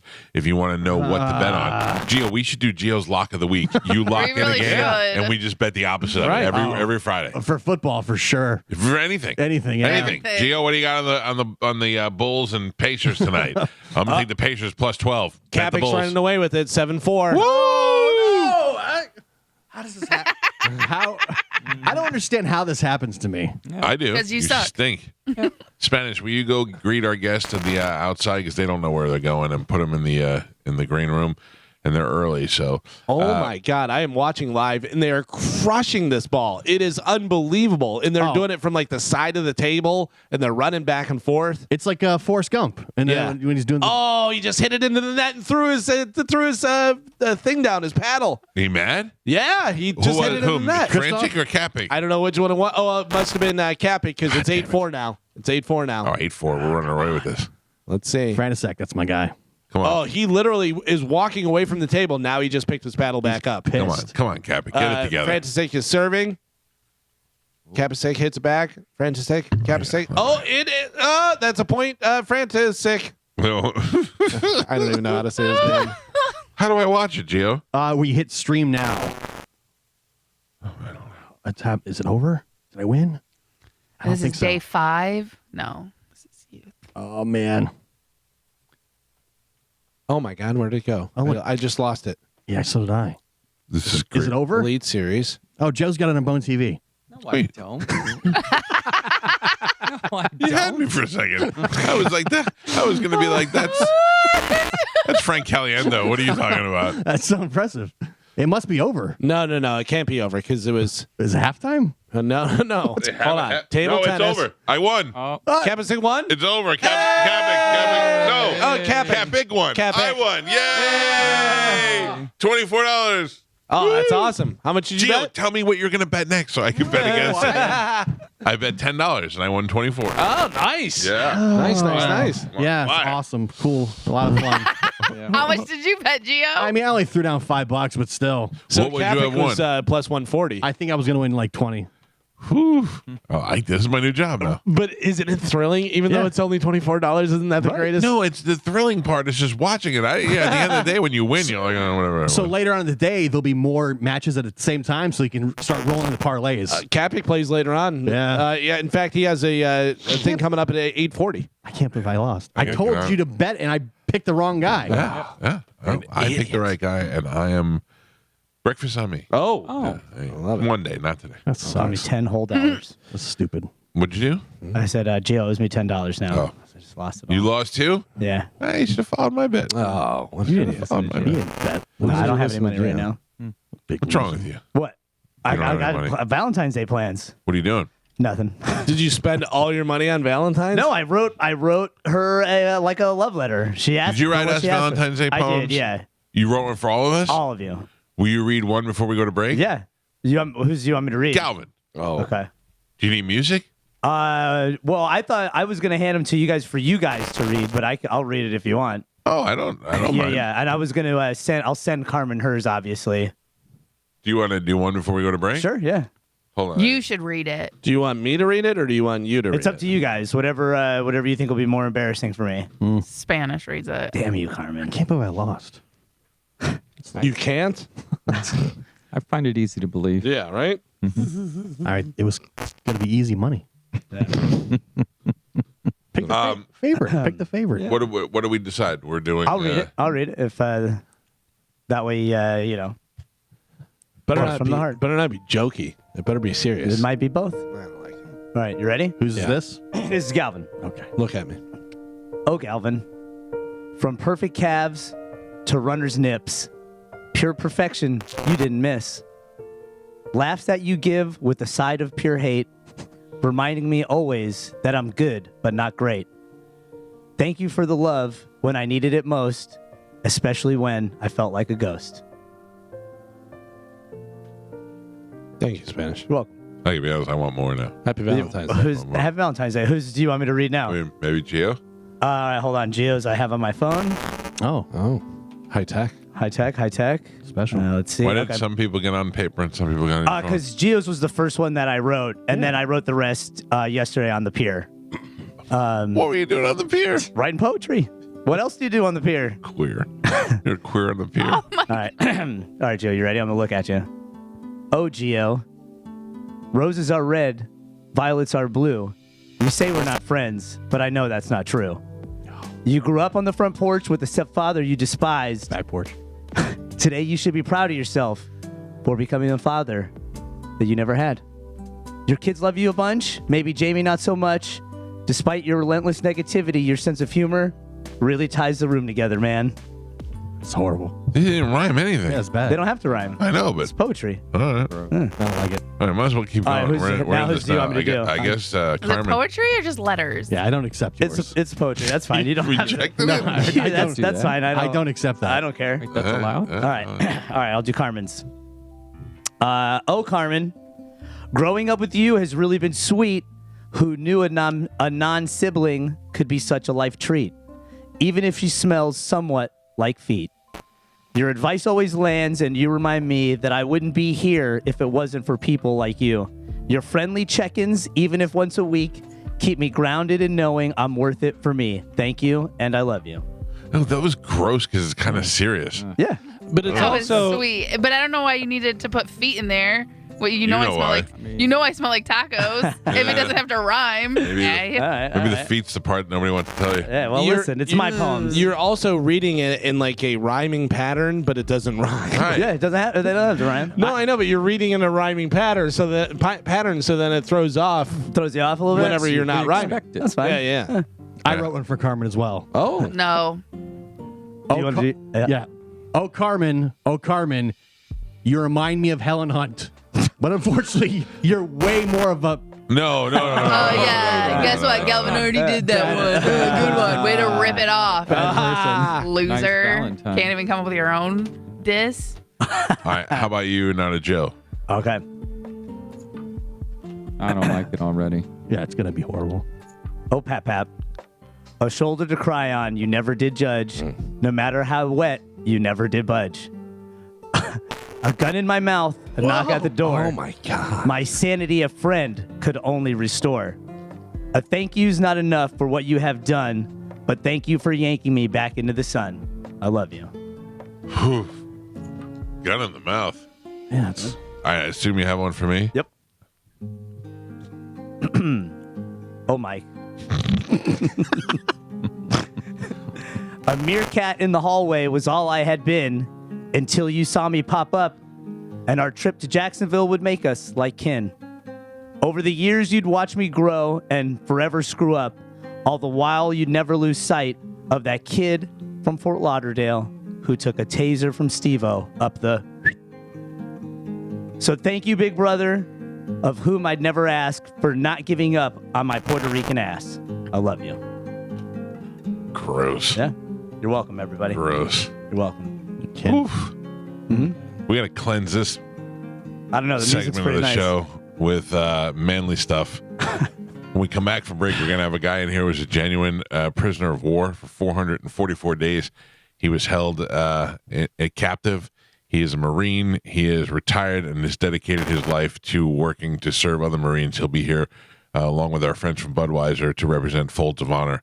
We'll bring in Rocky Sickman next. And Galvin also has a brand new open letter. All of that coming up on the Mike Calta Show. On a Wednesday morning, and we have a hero in the studio with us. This is a gentleman named Rocky Sickman. Pleasure to meet you, man. How are you? Mike, I'm awesome. And thank you. I'm not a hero. The heroes are the 8 guys that never came home on that rescue operation. That's so hard to hear. But let me explain. Absolutely a hero, because I'll tell you why. Same thing I say to firemen. There's no way in the world I'm doing that. There's no, like, there are things I know in the world I was meant to do and not meant to do, and I was not. If you came to me and said you have to go defend your country, then I would gladly grab a rifle and go do it. But I pray every day that nobody ever asks me to. There's certain people who are inherently lazy, and I'm that guy. I don't want to be the guy. Have you Googled if there's World War III? What is the cutoff for the? Yeah. I'm saying I worry about my children, but I know I'm good for it. I'm good there. You got out of high school and went into the military right after? Yes, sir. 1976.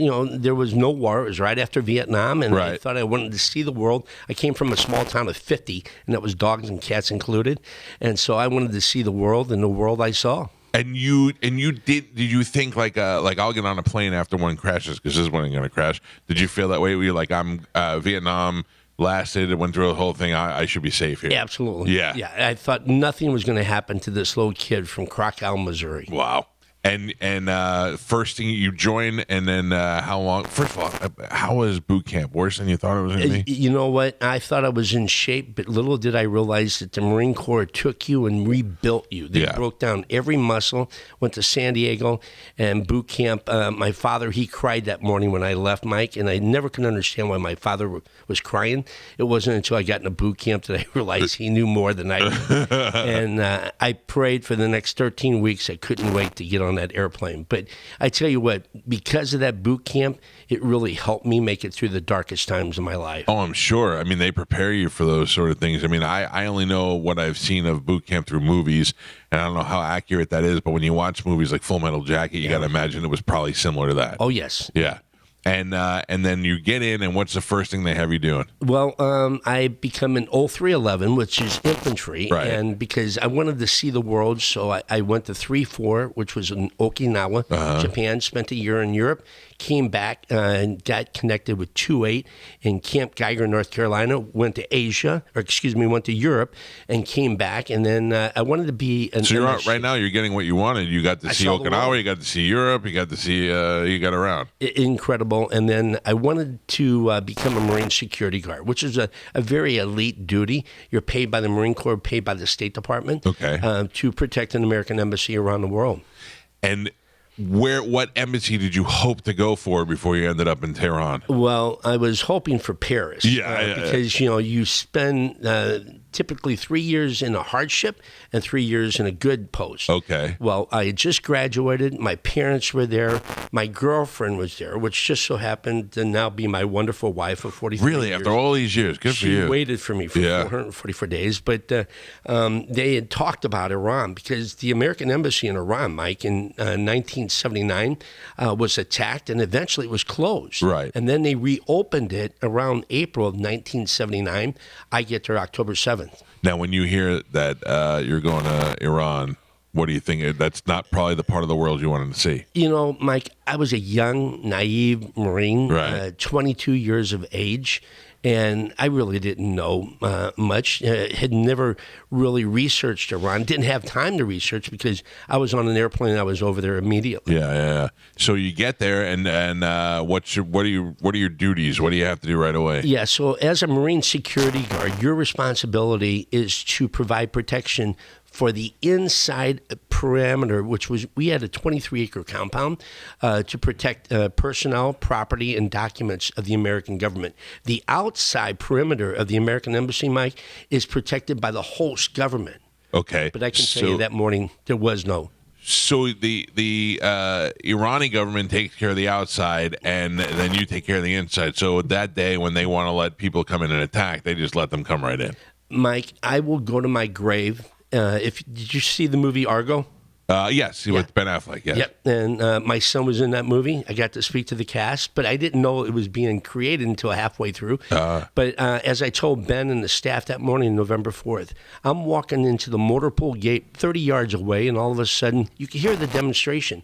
The demonstration was to demonstrate that Shah of Iran was in the United States for health, medical. Right. So the Shah, they kicked the Shah out, right? Yes, and then he came over here to get medical treatment, and we accepted him in, even though he had been exiled from Iran. And President Carter, in his staff meeting 2 weeks prior to letting the Shah in, that morning the staff said, President Carter, we have to let Shah in for medical treatment. And President Carter, it's documented, what are you going to do if I let the Shah in and our people are taken hostage? Right. He knew that would be an outcome. And why was it so important to us that we try? I remember when I was a kid, I remember this happening, but I don't remember all the details. Why didn't we reject him? Did we bring him in just for humanity reasons, or it was health reasons? But there were also, the Shah was a very wealthy man, right? And there was a lot of dollars, and so the root of all evil. You got to follow the dollars. Yeah. And so anyway, they allowed him in, and what President Carter thought actually happened. Okay. November 4th. So they storm the embassy. When do you know something's wrong? What are you doing at the time? When I'm walking into the motor pool gate to go out in town, because we couldn't drive, you had to have a driver, I get this recall. And again, like I said, there had been a demonstration every day for 2 weeks. I turned around and looked at the front gate, and Mike, they're coming over the wall, and there was no security outside the gate. Like one of those zombie movies where you just keep coming. I'm telling you, I will tell everybody I speak to, all your listeners, everybody, that morning, November 4th, there were no security whatsoever. Wow. I ran back. I could run pretty fast back then, and got back into the Chancery, which was the main building in the 23-acre compound. Billy Gallegos, another Marine, was closing the door, saw me being chased. I squeezed in, we closed the door, and we then donned our weapons. And how much protection is inside the only thing I know is from Zero Dark 30 as far as the embassy, and it didn't look like they had much protection there. Yeah, I can tell you the 4-inch steel doors were pretty well protected, but little did we realize there was a window in the basement. But I can tell you the weapons that we had, I'll give you a $20 bill if you can guess what you think our weapons were. So I hear military, I think M16, I think, AR-15. I don't know what kind of weapon you have. 1979, it was a snub-nosed 38 and sawed-off shotgun. Are you serious? No machine guns at all? No automatic weapons? Mob giving you guys weapons? Yeah. And so I can tell you that, once you made it into that building, nobody was going to get in, nobody was going to get out. And everybody was trying to make it to that building. Right. So many of the Americans that were working in the compound, they didn't get in. They were immediately taken. So 7 Marines held that American embassy for the next 4 hours. Wow. Waiting for the host government. Snub those 38s and clubs. And so we basically had the building secured until in the basement, Billy guy goes downstairs. I'm at the front door, and I'm watching the plaster fall from around the door. Wow. I mean, we're radioing to the government of Iran, you got to come and remove these people. I mean, this is not good. And all of a sudden, the plaster starts falling, and Billy's downstairs, another Marine, and he hears a loud noise, realizes they've broken in. And who do they bring in, Mike? The second thing I will never forget, and I will tell every American, that morning, November 4th, who did the Islamic Republic of Iran bring in? But 4 Iranian women in black chadors, and they used them as shields as the men are pushing them forward because they knew the mindset. Unbelievable. So obviously you're not shooting the women. No. So what happened? Billy radios. That's another reason why I couldn't be a Marine. I just started shooting everybody. We were, trust me, as I sat for the next 30 days, I regretted not ever pulling that trigger, Mike. I wanted them to feel the pain. But I run downstairs, Billy had radio that they had broken in, get down there, and it's Billy and I basically facing off the 4 Iranian women in black chadors, and the men are pushing them forward, get to the steps, tear gas is released, they flee the building, we go up to the very top. We're stalling, waiting for trying the to wait for the, It's 4 hours into the whole ordeal. We blockade the door. The State Department, our group is on the horn with President Carter. They start to bring Americans that didn't make it in, that had been stripped their freedom. And I tell you, Mike, that the American flag, your listeners, until you have been stripped your freedom, you have no idea how wonderful it is. And I can tell you that morning when President Carter told us to give ourselves up, that they would resolve this with diplomacy. It was the morning that my freedom, my dignity, and my pride was stripped for the next 444 days. Sure, you're in the hands of somebody else. Your fate's being determined by a government that by people that were just coming in to attack you. You don't know what's going to come out of that, no matter what you're assured of. You're absolutely right, and I'm here to tell you that a Muslim is not born with hatred. Yeah, they are taught hatred. And the day of November 4th, 1979, is the day that the war on terrorism started. The Islamic Republic of Iran has been teaching young to hate America and hate Jews ever since. And every day, November 4th, every year, January 20th, they burn American flags to teach that hatred. And so now you're there with how many people was it? So at that point in time, January of 1979, there were 20,000 Americans. I mean, it was a beautiful country. I mean, so much history. And when I got there were 66 Americans. And so that morning, November 4th, there were about 60 of us that were taken. Right. And so we were, the first 30 days, we were tied to a chair. Our arms were tied to the arms of the chair. Our feet were tied to the feet of the chair. Sometimes at night, they'd put you on the floor and tie your wrists to your ankles, and that's how you slept. And you're sitting there hoping and praying that there's negotiations going on. But you have no contact. You were told yes, but you don't know what's going on. No. And they're probably telling you the opposite. They're telling you what they want you to believe. Yeah, it was, they start doing their interrogations. They wanted information. And out of the interrogations, one individual broke. Oh, really? And he sang like a bird. Really? Went around. I'll never forget the day that he came into the room. As I was in that corner of the room, Sergeant Lopez was in that corner, Staff Sergeant Mueller was in that room, and we're all facing the corner, and all of a sudden you heard this door open up, and couldn't see, and all of a sudden you heard this voice, and I recognized the voice, and I'm not going to give the name out to this individual. He's currently in prison right now, but this individual says, yeah, that's Sergeant Lopez. And then he goes, that's Sergeant Sickman. He's one of the Marines. That's Staff Sergeant Mueller. He's just ratting everybody out. And he's doing it for favors. Yeah. So and this is 1979. I can tell you that training has gotten much better since 1979. Now they're able to find people that are weak. Back then, we never had that type of there was training. just everybody. Yeah. So what was his fate? Well, his, I don't know, because again, you just heard him, and so you never saw him again. Right. But you had heard that this individual had been leaking information. So little did we know that the Islamic Republic of Iran, they released all the women except for 2. Okay. and all the blacks except for one, Charles Jones, that was in the communication vault. But we had no idea that this was happening. Was Charles like, what did I do? No, but Charles was in the communication vault, and he didn't come out until later. So they right away suspected he was a CIA guy. Something, yeah. Yeah. So, but I mean that first 30 days. I mean, I spent my first Thanksgiving. I mean, you like holidays, right? Yeah. I mean, I can't. I read now. If you're not with your kids or you're not with your family, you feel bad. Now imagine sharing Two that Thanksgivings, two Christmases, 444 total days. Yes. At what point I don't know how else to say that. At what point did you think that we're not getting into this? Like how quick? Like in the first 30 days, you might have thought it's still going on. It must be almost over. Mike, I tell you, every day you didn't know if you were going to live or die. Yeah. Morning, noon, and night.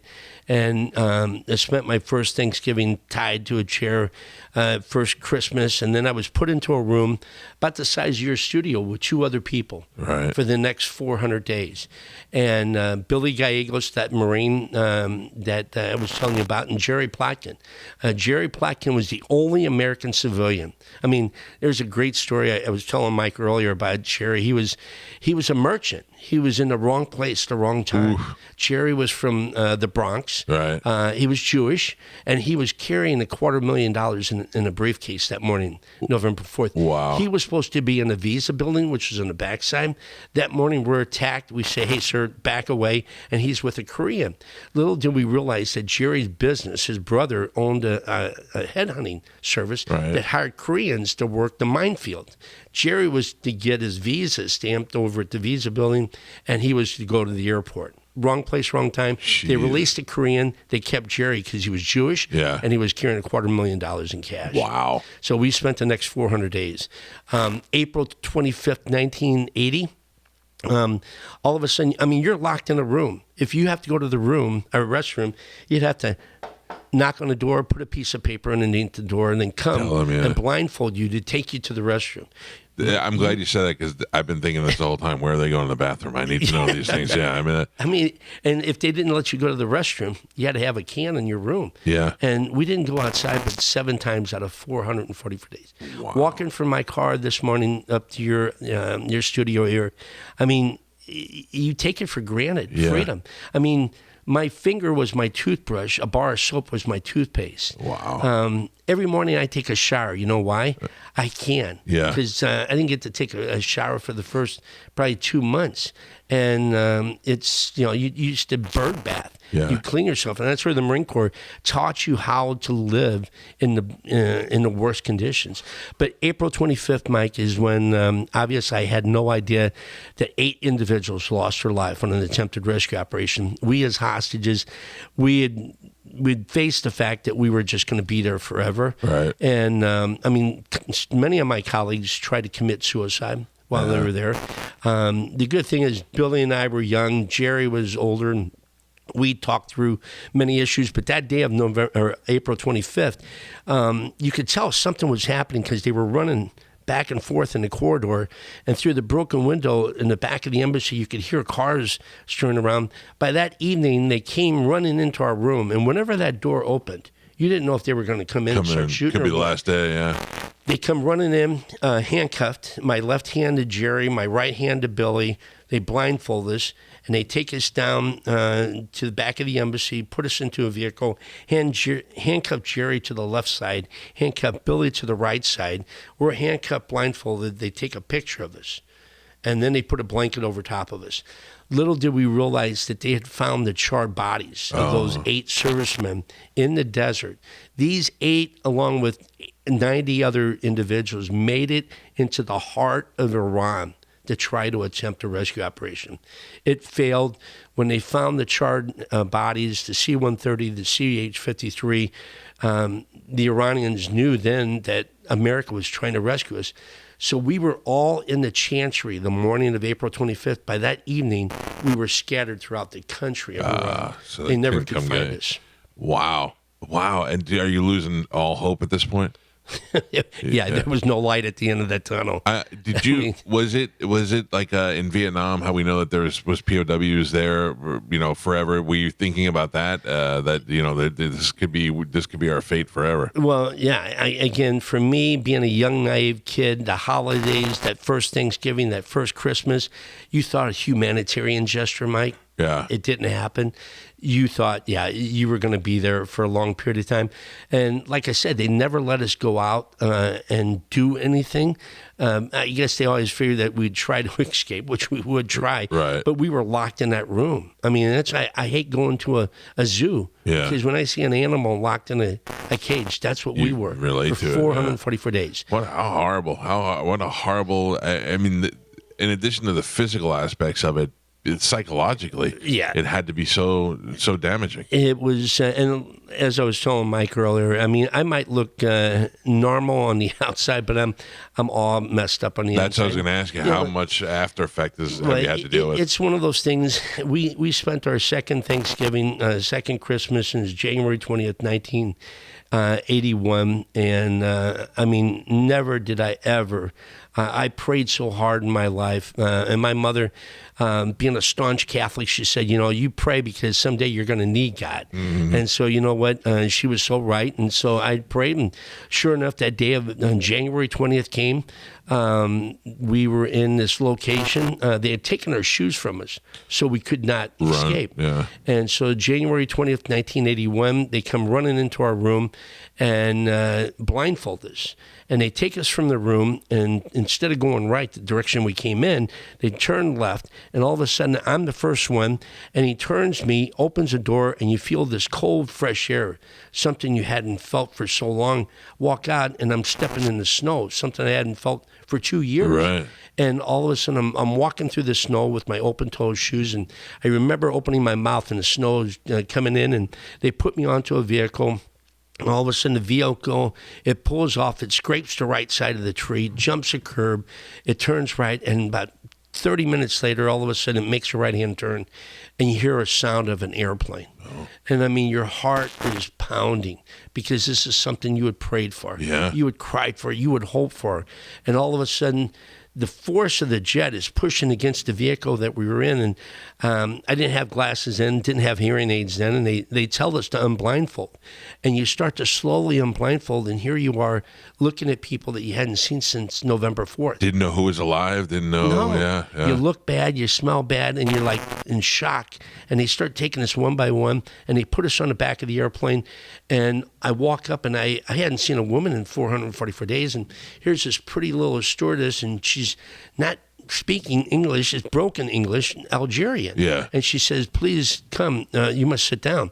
Mike, the reason why I'm sitting here is because the United States paid the Islamic Republic of Iran $8.3 billion. Because when we were in Iran, a war with Iran and Iraq started. Yeah. And Iran needed money to fight the war. We had no idea. The Shah dies a day after my birthday, July 27, 1981. I find this out in Evin prison when we were held. I was in Evin prison for 4 months. And we had no idea what was going on. And now here, all of a sudden, you're released. Had no idea that the United States had paid this money. We're freed. You don't know why it's happening. You don't know about Reagan? No. Yeah. I mean, the pair of pants I had on, my left cheek was completely hanging out. Wow. I mean, I'd worn it for over 200 They days. didn't give you any prisoner outfits, nothing. You were just in them. I'm saying like they didn't want to identify you as like in case you did get away. No. They just kept you in the same clothes. In the same room with the same people. Room, yeah. I mean, and so here you are now together, and they're chanting death to America, and you're boarding an airplane. It's like, this doesn't go well. I don't know if I'm supposed to be happy or not. Yeah. So you get on the airplane, and so you're just like, in shock, and people start coming on. And it's not like a celebration because this plane has got to take off. Yeah. And we got to get in a good area. And so all of a sudden the pilot says, please be seated. We must leave very quickly. And you turn around and you're saying, wait, where's Gene? Where's Kurt? Where's Judy? Where's everybody else? Right. You don't know who is. No. And they said, no, you're the last. We said, what are you talking about? Where's everybody else? And they said the others were let go a year earlier. Wow. We had no idea that other people were let go a whole year earlier and that we were the remaining 52 out of all those people. Can I just interrupt you for a second? Just want to say how point out another difference between a guy like you and a guy like me. You're concerned with the other people, and where's Gene? Where's I'd have been like, just let's go, let's get me out of here, get me home. But you cared enough to worry about where your friends were and the people that you knew. Well, think about my colleagues that were let go. Yeah. I mean, many of my Marine buddies, they had difficulty realizing that they were let go and that we remained. I mean, they had more difficulty when they got home because they remained.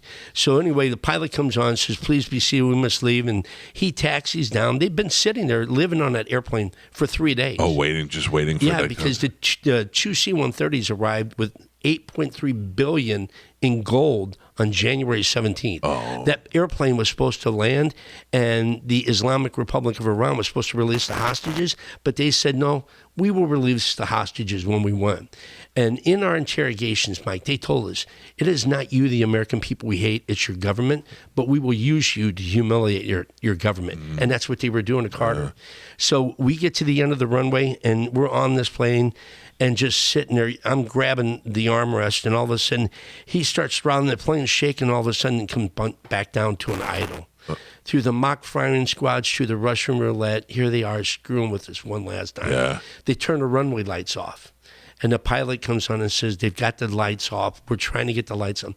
We didn't understand, but back home, the inauguration, they waited 20 minutes until Carter was out of office and Reagan was in, just to stab President Carter. Now I'm 52, and that's a little bit of what I remember of when it was happening. Yeah. It's the minute Reagan was elected, that's when everything was starting to go. And think about, what did they do to President Reagan? 1983, killed 240 Marines in Beirut. Yeah. Mike, that's why I regret not ever pulling that trigger November 4th. Sure. The war on terrorism started November 4th, and they've gotten away with it since then for 45 years. And here we are, battling the Islamic Republic of Iran. When you look at this deal that we made yesterday, where we're sending $93 billion in aids over, like, how does that bother you? Like, when you think about it now, I mean, that we're still sending money over to these other governments to fight their wars. That's gotta bug a guy like you. Well, it bugs me because we should have dealt with it back in 1979. Right. None of this would have been happening. You know what? When we were attacked in Pearl Harbor, we went to war. Yeah. And we finished that war. And for some reason, our enemy, they remember history. We get rid of history. Yeah. We throw history away, and we bring in people that forget what happened. And so Iran knows our government comes and goes every 4 to 8 years. Right. They just need to negotiate through those and get all the money they can. And they know taking hostages is good money. But I come home, Mike, and, I work for an incredible organization now, Folds of Honor, that provides scholarships to children and spouses of fallen, disabled military and first responders. Like you said, there's 1% of our population that serves the war on terror, and our first responders, they're heroes. 9/11, when that occurred, people were running away. They were running in. And it's, these guys, you come back here, it's like you said, you come back here and you're an American citizen, but you're not the same. You can't, there's things you can't, you've dealt with in your life that you may not be able to do. The Folds of Honor is taking 51,000 scholarships. That's amazing. And we have Great Bay Beverage here, a wholesaler, Anheuser-Busch, its brands, its wholesalers like Great Bay have provided over 14 years, $27 million to Folds of Honor to provide education. At Folds of Honor, we say, honor their sacrifice, educate their legacy. And that's what I get to do. Every morning I wake up, I earn each day in memory of those 8 individuals. Mike, think about it. If one of your boys were killed or taken hostage, how do you get up in the morning and go to work and think like everything's normal? No, the entire time you're telling it. So I have a son and a daughter, and the entire that's right. The entire time you're talking, I think, if my son, I think of it in a more realistic situation. If my son ever went to jail, I don't know how I'd live not being able to protect him. Now know that he's in a place where they're torturing him every day. I don't know how 444 days. That's the parent's worst nightmare. Yeah, and for a hostage, it was tough for me, but my poor parents, it destroyed them. Because I mean, especially I'm sure your mother loved you and missed you the most, but when you're a father, you're the protector of the family, and now you're absolutely helpless. There's nothing you can do. You'd give your life for your kids, but even that you can't do. Yeah, and if you remember back then, that was the first Ted Koppel Nightline. Yeah. The media lived in my parents' yard. Imagine the media living in your Camping yard out there, for the next 444 days. My mother, the way that she dealt with it was she cooked for all the media that lived out in the yard. She would make pastries, but it kept her busy. And God love her, and my brothers and sisters. And like I said, my girlfriend, she waited for me. When I got home, we were finally released. That plane finally took off. We got into Turkish airspace. We were escorted to Athens, Greece. New pilots. They then flew us from Athens to Algiers. We boarded medevac planes. We get to Germany. I make my first phone call home to my mom and dad. And they say that Jill is here. And I said, she waited. And my dad said, well, she wants to talk to you. And I'm thinking, oh, shit, that doesn't sound good. She's going to tell me she's going to get married or something. And she says, Rocky, I've been in the service, Mike, for 6 years at that time. And she said, either me or the military. But I can't do this. I can't live with you being gone again and not knowing. And so I chose wisely, and that's when I went to work for AB for 34 years. And that's when I met Major Rooney, an incredible man that formed this organization of Folds of Honor. Like you said, 51,000 scholarships. 90 cents of every dollar that comes in goes back into that scholarship. 45% of our recipients are minority. Out of that 45%, 57% are females. And again, just like what we were talking about, a military person, what happens so much on the family of when they're gone or if they don't come home. Right. And then we need to make sure that we take care of them. Yeah. And I don't think you'll find many people that disagree with you, no matter what their political views are. We still respect what the soldiers have done for putting their lives first, giving up their families. I think everybody appreciates that. Yep. And I think it's great that Folds of Honor does this. I'm proud to be associated with Anheuser-Busch and with Budweiser and the work that they do. We've done events with them. We're fortunate that we have MacDill Air Force Base right here in the Tampa Bay area, so we can definitely show the love back to the folks in the military and appreciate them. What are you're headed over there now? What do you got going on over there? I'm headed over to Great Bay Beverage to speak to the sales team. This year, Anheuser-Busch will be doing another big year. Like I said, 14 years, over $27 million. And Great Bay, along with all the other AB wholesalers, are doing a great job. And so just telling the story, and I always want to tell that story about those 8 individuals, Operation Eagle Claw. I get to meet those guys that were able to live through that ordeal. I mean, imagine being on that rescue operation the morning of April 25th. They flew through the night of April 24th, landed in the desert in the middle of the country of Iran. And all of a sudden, a helicopter crashed with the C-130. They couldn't get their colleagues because the fire was so intense, and they had to get out. Not only did they lose their friends, but they couldn't come in and get us.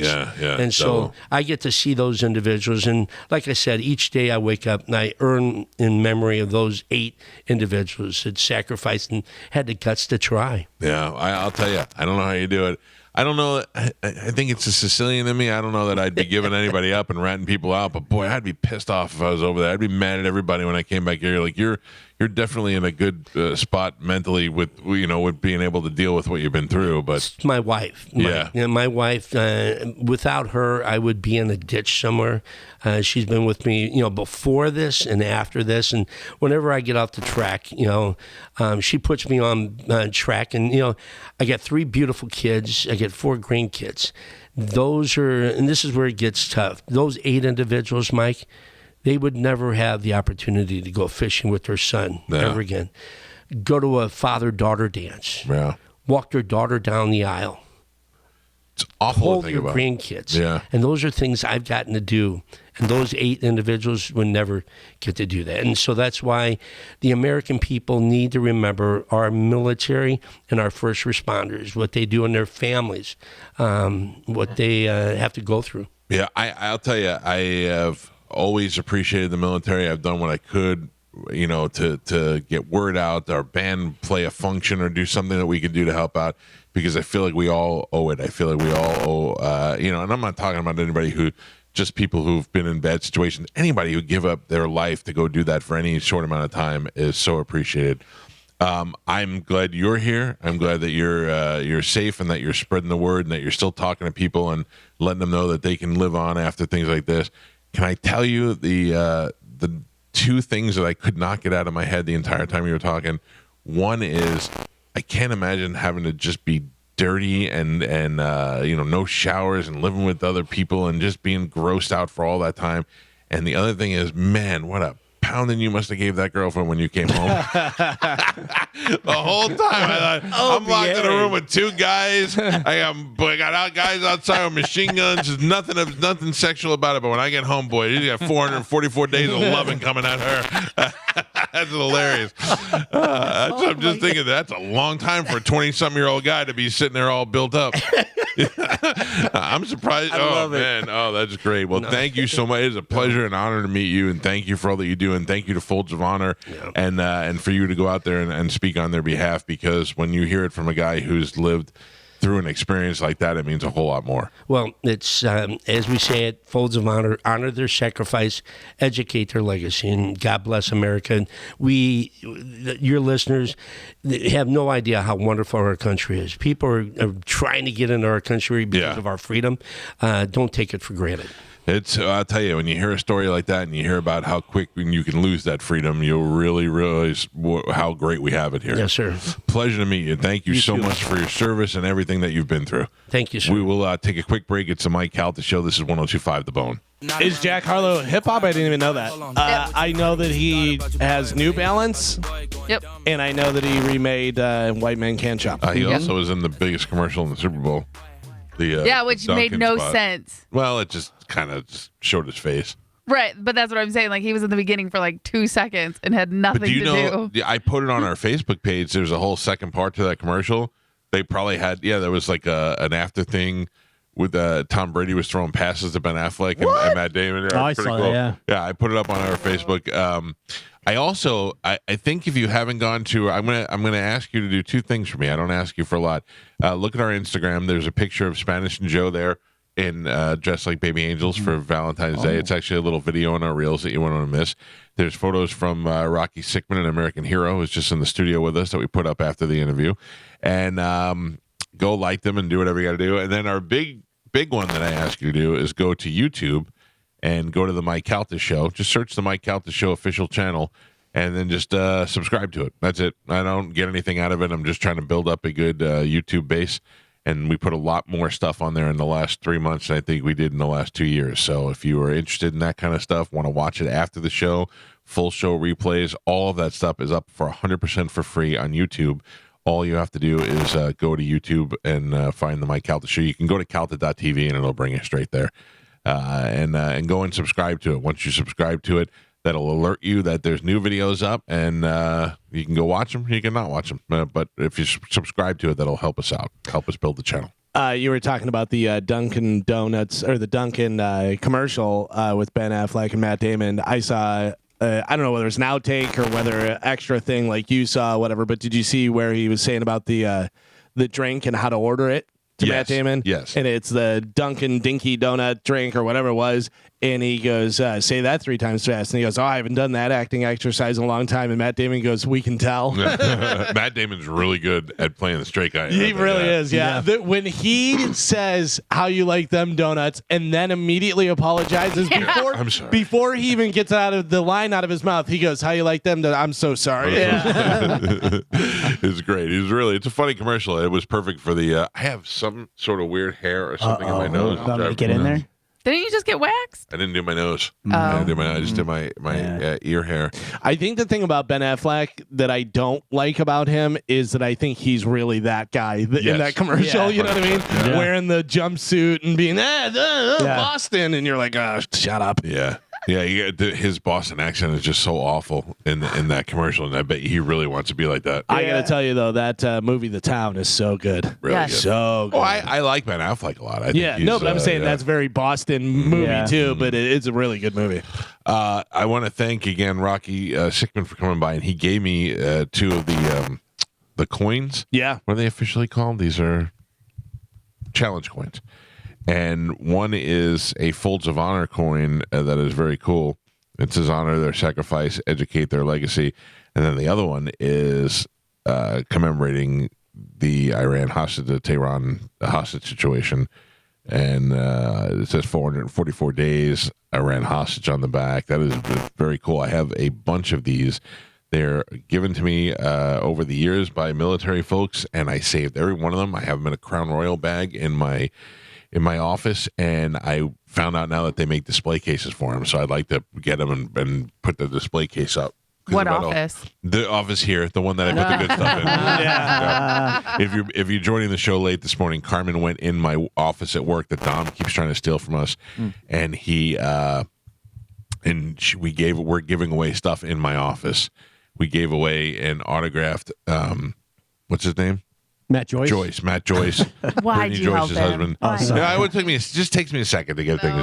It was an autographed Matt Joyce at Oakland A's jersey that was in there. We're not even sure it's really ours, but now it belongs to a different guy that we talked to this morning. So, tomorrow I know we said we have a Despicable Me Minions kite in there. God, I want that one. Okay, I you can have it. Yeah. Okay, yeah. thank you. You gotta send me a picture of you flying it though. Okay. You don't know how much I hope somebody put that in the office because they're like, I put it in there because there's nobody in there and I thought it would be safe.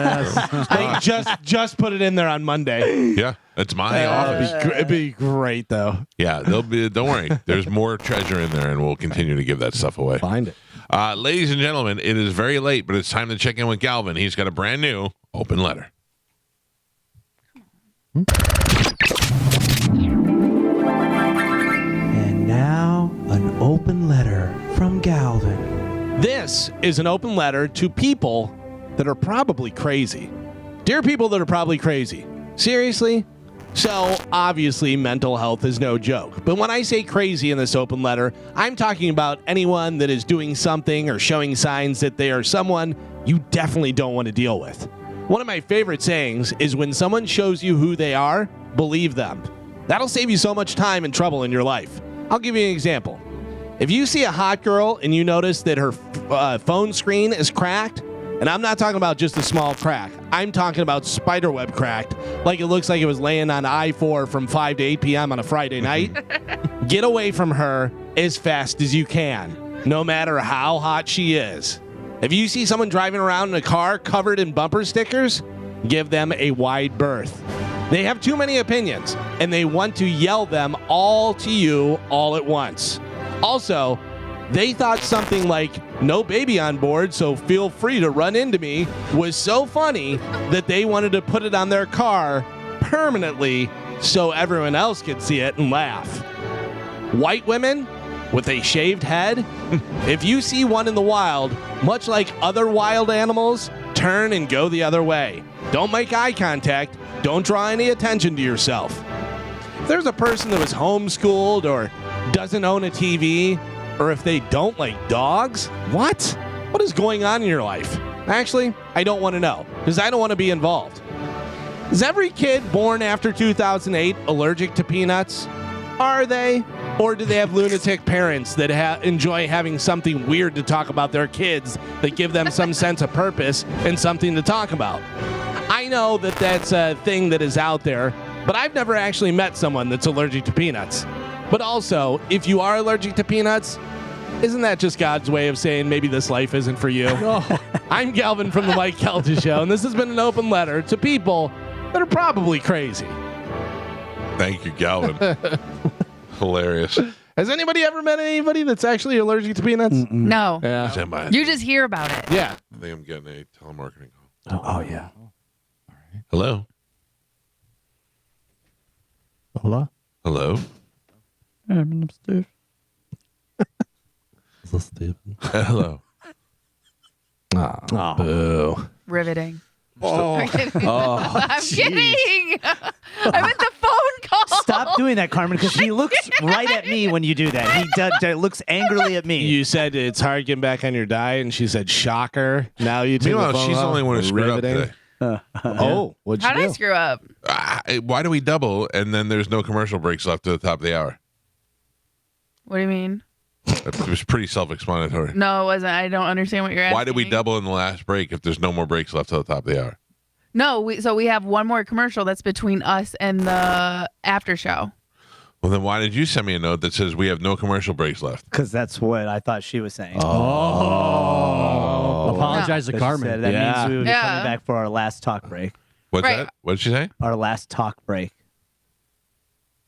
Apologize to Carmen. No. Yeah, that's not my fault. I explained it. This is our last talk break unless you want to go over. Valentine's. I don't count the over break as a talk break. Unless you specifically say, "Hey, we're going over today," then I leave that in there. But this is our last talk break. We have one more set of commercials to go. Carmen, that was all very concise. I don't know how Spanish we, showed it up. we have literally 13 and 55 seconds to talk. Carmen, Yeah, I apologize. you're welcome. You're right. Spanish is wrong. Yeah. Something I'm very used to saying by now. Yeah, it shouldn't be. It shouldn't be that. Well, that would. Don't you understand why that would have been wrong? If we doubled and we had no commercial breaks left, now why would we do that? But you're not wrong. You're right. Spanish is wrong. Yeah. Shocker. It's Valentine's Day. Instead of Cupid, we have stupid. Yeah. There is a group text that you guys can talk to. I don't know why I got to be the middleman. Because you're the executive producer. Yeah, but I mean, It's your you guys job. could just And I text put each other. I put it in there all the time, and Mike always says, I know. I don't look at the group." Yeah. I don't, Carmen. Perfect You're imitation. again right. Thank you, thank you. Nailed it. I'm on a roll today, guys. I actually thought that was Mike. I'm going home. What did you say, Mike?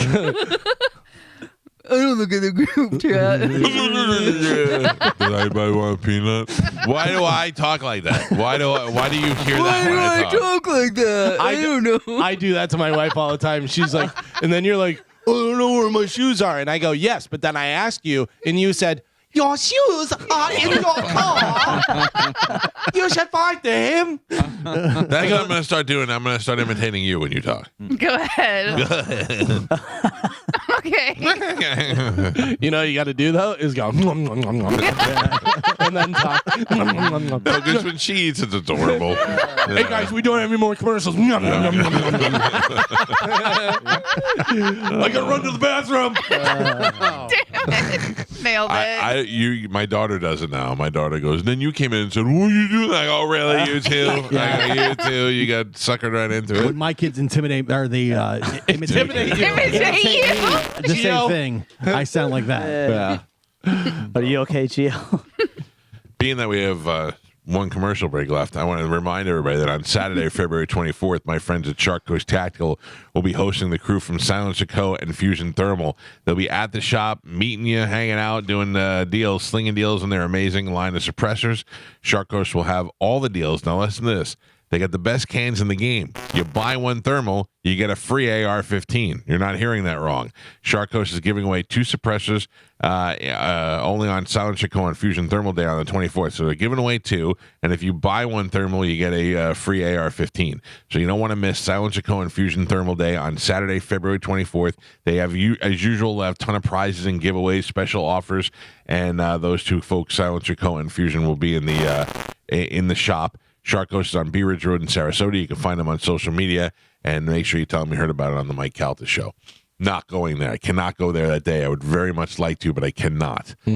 Maybe Spanish, you can go as a liaison. I would go as liaison. Because I want to get one of those. I want to get a Silence Co. silencer. I have one. I want to know. I would do that for you. Absolutely. I need to get some ammo. So I've been shooting my AR-15 a lot lately at Shooters World, not randomly in the streets. Celebrating birthdays. Yeah. But Galvin, I realized I just have too many guns that I don't shoot and I'm not comfortable with. So I'm trying to take them out and spend some time with my kids. Are you hinting at me because I have a pistol grip shotgun that you got me for Christmas 9 years ago that I've never shot or actually held?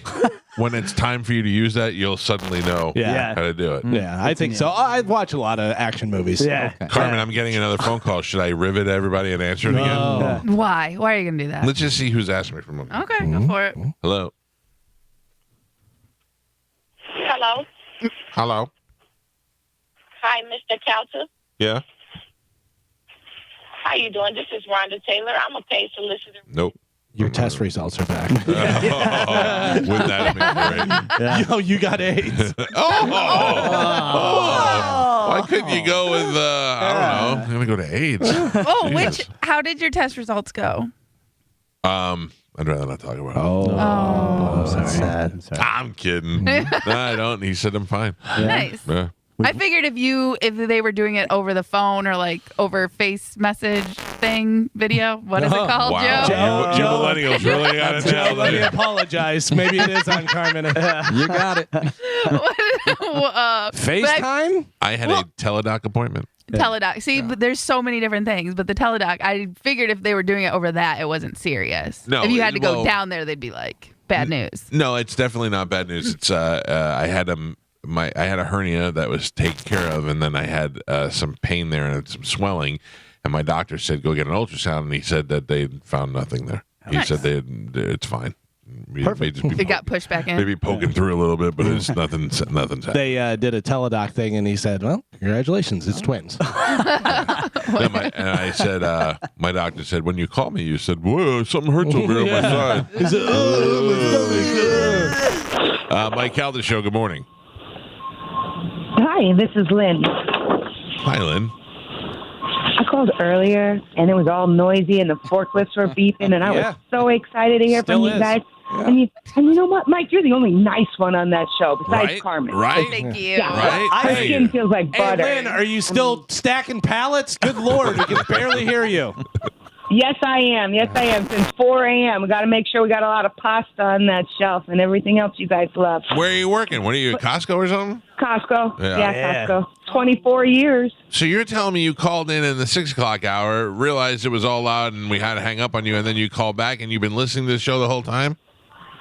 Well, I've been trying to call back the whole time. Yeah, I listen to you on an app, so it's like 5 minutes behind or something. It's not true time. That app sucks. I'm telling you. I'll tell you what. For your dedication, please hold on, and we will hook you up. Okay. Oh, love you guys. All right. Hold on. Love you, Hold Lynn. on. I Hold vote on. no. Hey, She said she didn't do you like it. drive the forklift? Oh, give her the jersey. Yeah, I drove for 10 years. Now I just pretty much do 5 hours and out. I'm 55 years old, trying to retire. Don't say that like it's old. I'm only a couple of years away from that. Do you know that was my job before I was in radio? Is the last thing I did? I drove a forklift.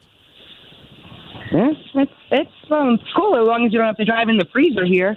I drive in the freezer there. By the time I came out, my snot was frozen in my nose. It was bad. All right, hold on. Wait, any good sales going on? Oh. No, just read the pamphlet. That's too much. The pamphlet's too big. Yeah, I like driving the forklift. That was fun until I lifted a load that was too heavy and my back tires went up and I went, oh God, what do I do? Do I roll out and bail out, or do I hold on inside because I'm in a cage? Because they have bars inside. I can hold everything inside, and if I roll over, You know what you do? Oh, God. You bring the load lower. yeah, I know. Lower But the the problem is that you're at an even balance right now. Oh, so lean if back, you lean back. Oh. lean back like Yeah, this, yeah. it didn't work. What would you do? If you bring the load lower, that'll even out. Lower the But load. if you start bringing the load lower, it puts more activity in the front, therefore weighing it down more like this. Yeah. Oh, you were saying that it was going back? No, the load is on the front, Right. and the load was heavy, Right. so the load started going like this, and it picked the back tires up. Oh. But was it up high? It was Was the still load- up high, Yeah. If you brought the load down, right. then the But I'm tires saying would go down. as you bring the load down, you're putting more weight on the front, and that's what the problem was. Then your back tires going further and further up. Your back tires. I going feel further I feel up. like if the load is up high, that's what's bringing the tires. If you bring it back down low, it'll come back down because the center of gravity is lower. right. But It'll work the out. problem Just was, bail out. The Just problem dive is, up. well, yeah, but do you dive out? Oh, yeah. I But would. what if as you're diving out, the forklift rolls over Oh, on it falls on you. you? Yeah. You make sure you go the right way. Well, Hope you go the right way. Stop, so drop, that and was roll. so that was my thought. This is exactly what happened to me. So I pick up about 4 pallets of cocoa beans or coffee, might have been coffee beans, and the weight of it was too much, and it started picking up the back tire. So as I started to put it down, the tires went up more because the forklift was getting heavier because all the pressure was on the front. So now I have to realize, do I bail out? If I roll out left, the load could fall on me. The forklift could fall on me. If I roll out right, take a load to your face. I do not want to take a load to my face. I don't want to roll out to the right because it could happen on that side too. Yeah, another load There's to your face. a cage on top of me, and do I stay inside and let the forklift fall forward or backward, and I'm still inside because I can hold on to the bars and hold on? I thought about doing that. Then when it started getting really wobbly, I didn't know what to do. So instead of bringing it down, I shook the blades left and right so that the load itself would fall, alleviating the weight and putting it back down. So Good plan. Good move. yeah, a couple of angry Mexicans that had to reload the pallets, but What felt shakier and more unsafe, that or the stage you're on and the cigar bar? the cigar bar, Yeah. 100%. Yeah. I felt like I was going to die that night, not that I. Medicine You Man, did die. Yeah, I know. I got tested positive for COVID yesterday. No. Oh, he's bringing it back. Yeah, baby. gross. Yeah, it sucks. Yeah. right, Well, what are you going to do? I got to be quarantined next at least till Friday. Oh, what's your date going to do for Valentine's? Yeah. Oh, never I mind. don't know. They got to stay away for 6 feet from me or something like that. I think you got to quarantine for 14 days. Yeah, no, it's 3 days. I think it's longer than I that. think it's 14 months. Let's be safe. Just to be safe, don't call the show either. I don't want to get. I don't want to get it through the phone. No, I'm thinking go today. No. They said definitely not. Do not do that. Oh, good. I want to make a thank you that I keep forgetting to do to Rustic Park Designs. They made us one of those games where you throw the hook on the. Yeah, by the way. What do they call that game? The hook game? The hook game, yeah. By the way, let's put that up because I will spend hours playing that. They made it and they sent it over, and that was very nice of them. And yes, we will hang it out there in the studio. I also want to say what's up to Big Willie's Tiki Taxi. Oh, Big Willie's Tiki Taxi. So I'm at the I'm staying at the Cambria Hotel before our gig at Pipple Toddler on Friday. Yeah. And I can see the bar right over there. It's across the street. The Daiquiri Shack. I was gonna be like Mad Dog Saloon. Daiquiri Shack is around the corner. I could see it. The 7-Eleven on the corner from where I am. So Pete's like, I'm coming through. I'll swing by and pick you up. And I go, okay, cool. So I go downstairs and I'm waiting. There's no Pete. I call him. I go, what are you doing? He goes, oh, I came straight to the club. I sent the taxi over there to pick you up. I'm like, I could walk over there. It's 10 steps. You just said you were here, so I was gonna get in your car. And I'm like. So I wait, and finally I pick up the phone, and I'm like, I said to Joe, we're just going to leave. We're going to just walk over there. And all of a sudden, out of nowhere, comes Big Willie's Tiki Taxi and pulled right up in a like a 3-row taxi limo, and it had music and lights and Tiki Hut on it. And you drove didn't us even have over to there. pedal. What's that? You didn't have to pedal. Oh, either. that's nice. No. He did all the driving. That's nice. That's right. Yeah, Any and margaritas ready for you to just sip on? He may have had. Probably did. Then pulls up next to a carload of girls and invites them over to the Daiquiri Shack. I was like, right. Big Willie knows what's going on. Oh yeah, Willie. Big Willie's Tiki Taxi. Get it, Willie. If you're in wanting to go around Madeira Beach, have Big Willie Tiki Taxi around. 10 feet or more. Yeah, exactly. And thank you again to Rustic Park Designs for making that for us. That's pretty cool.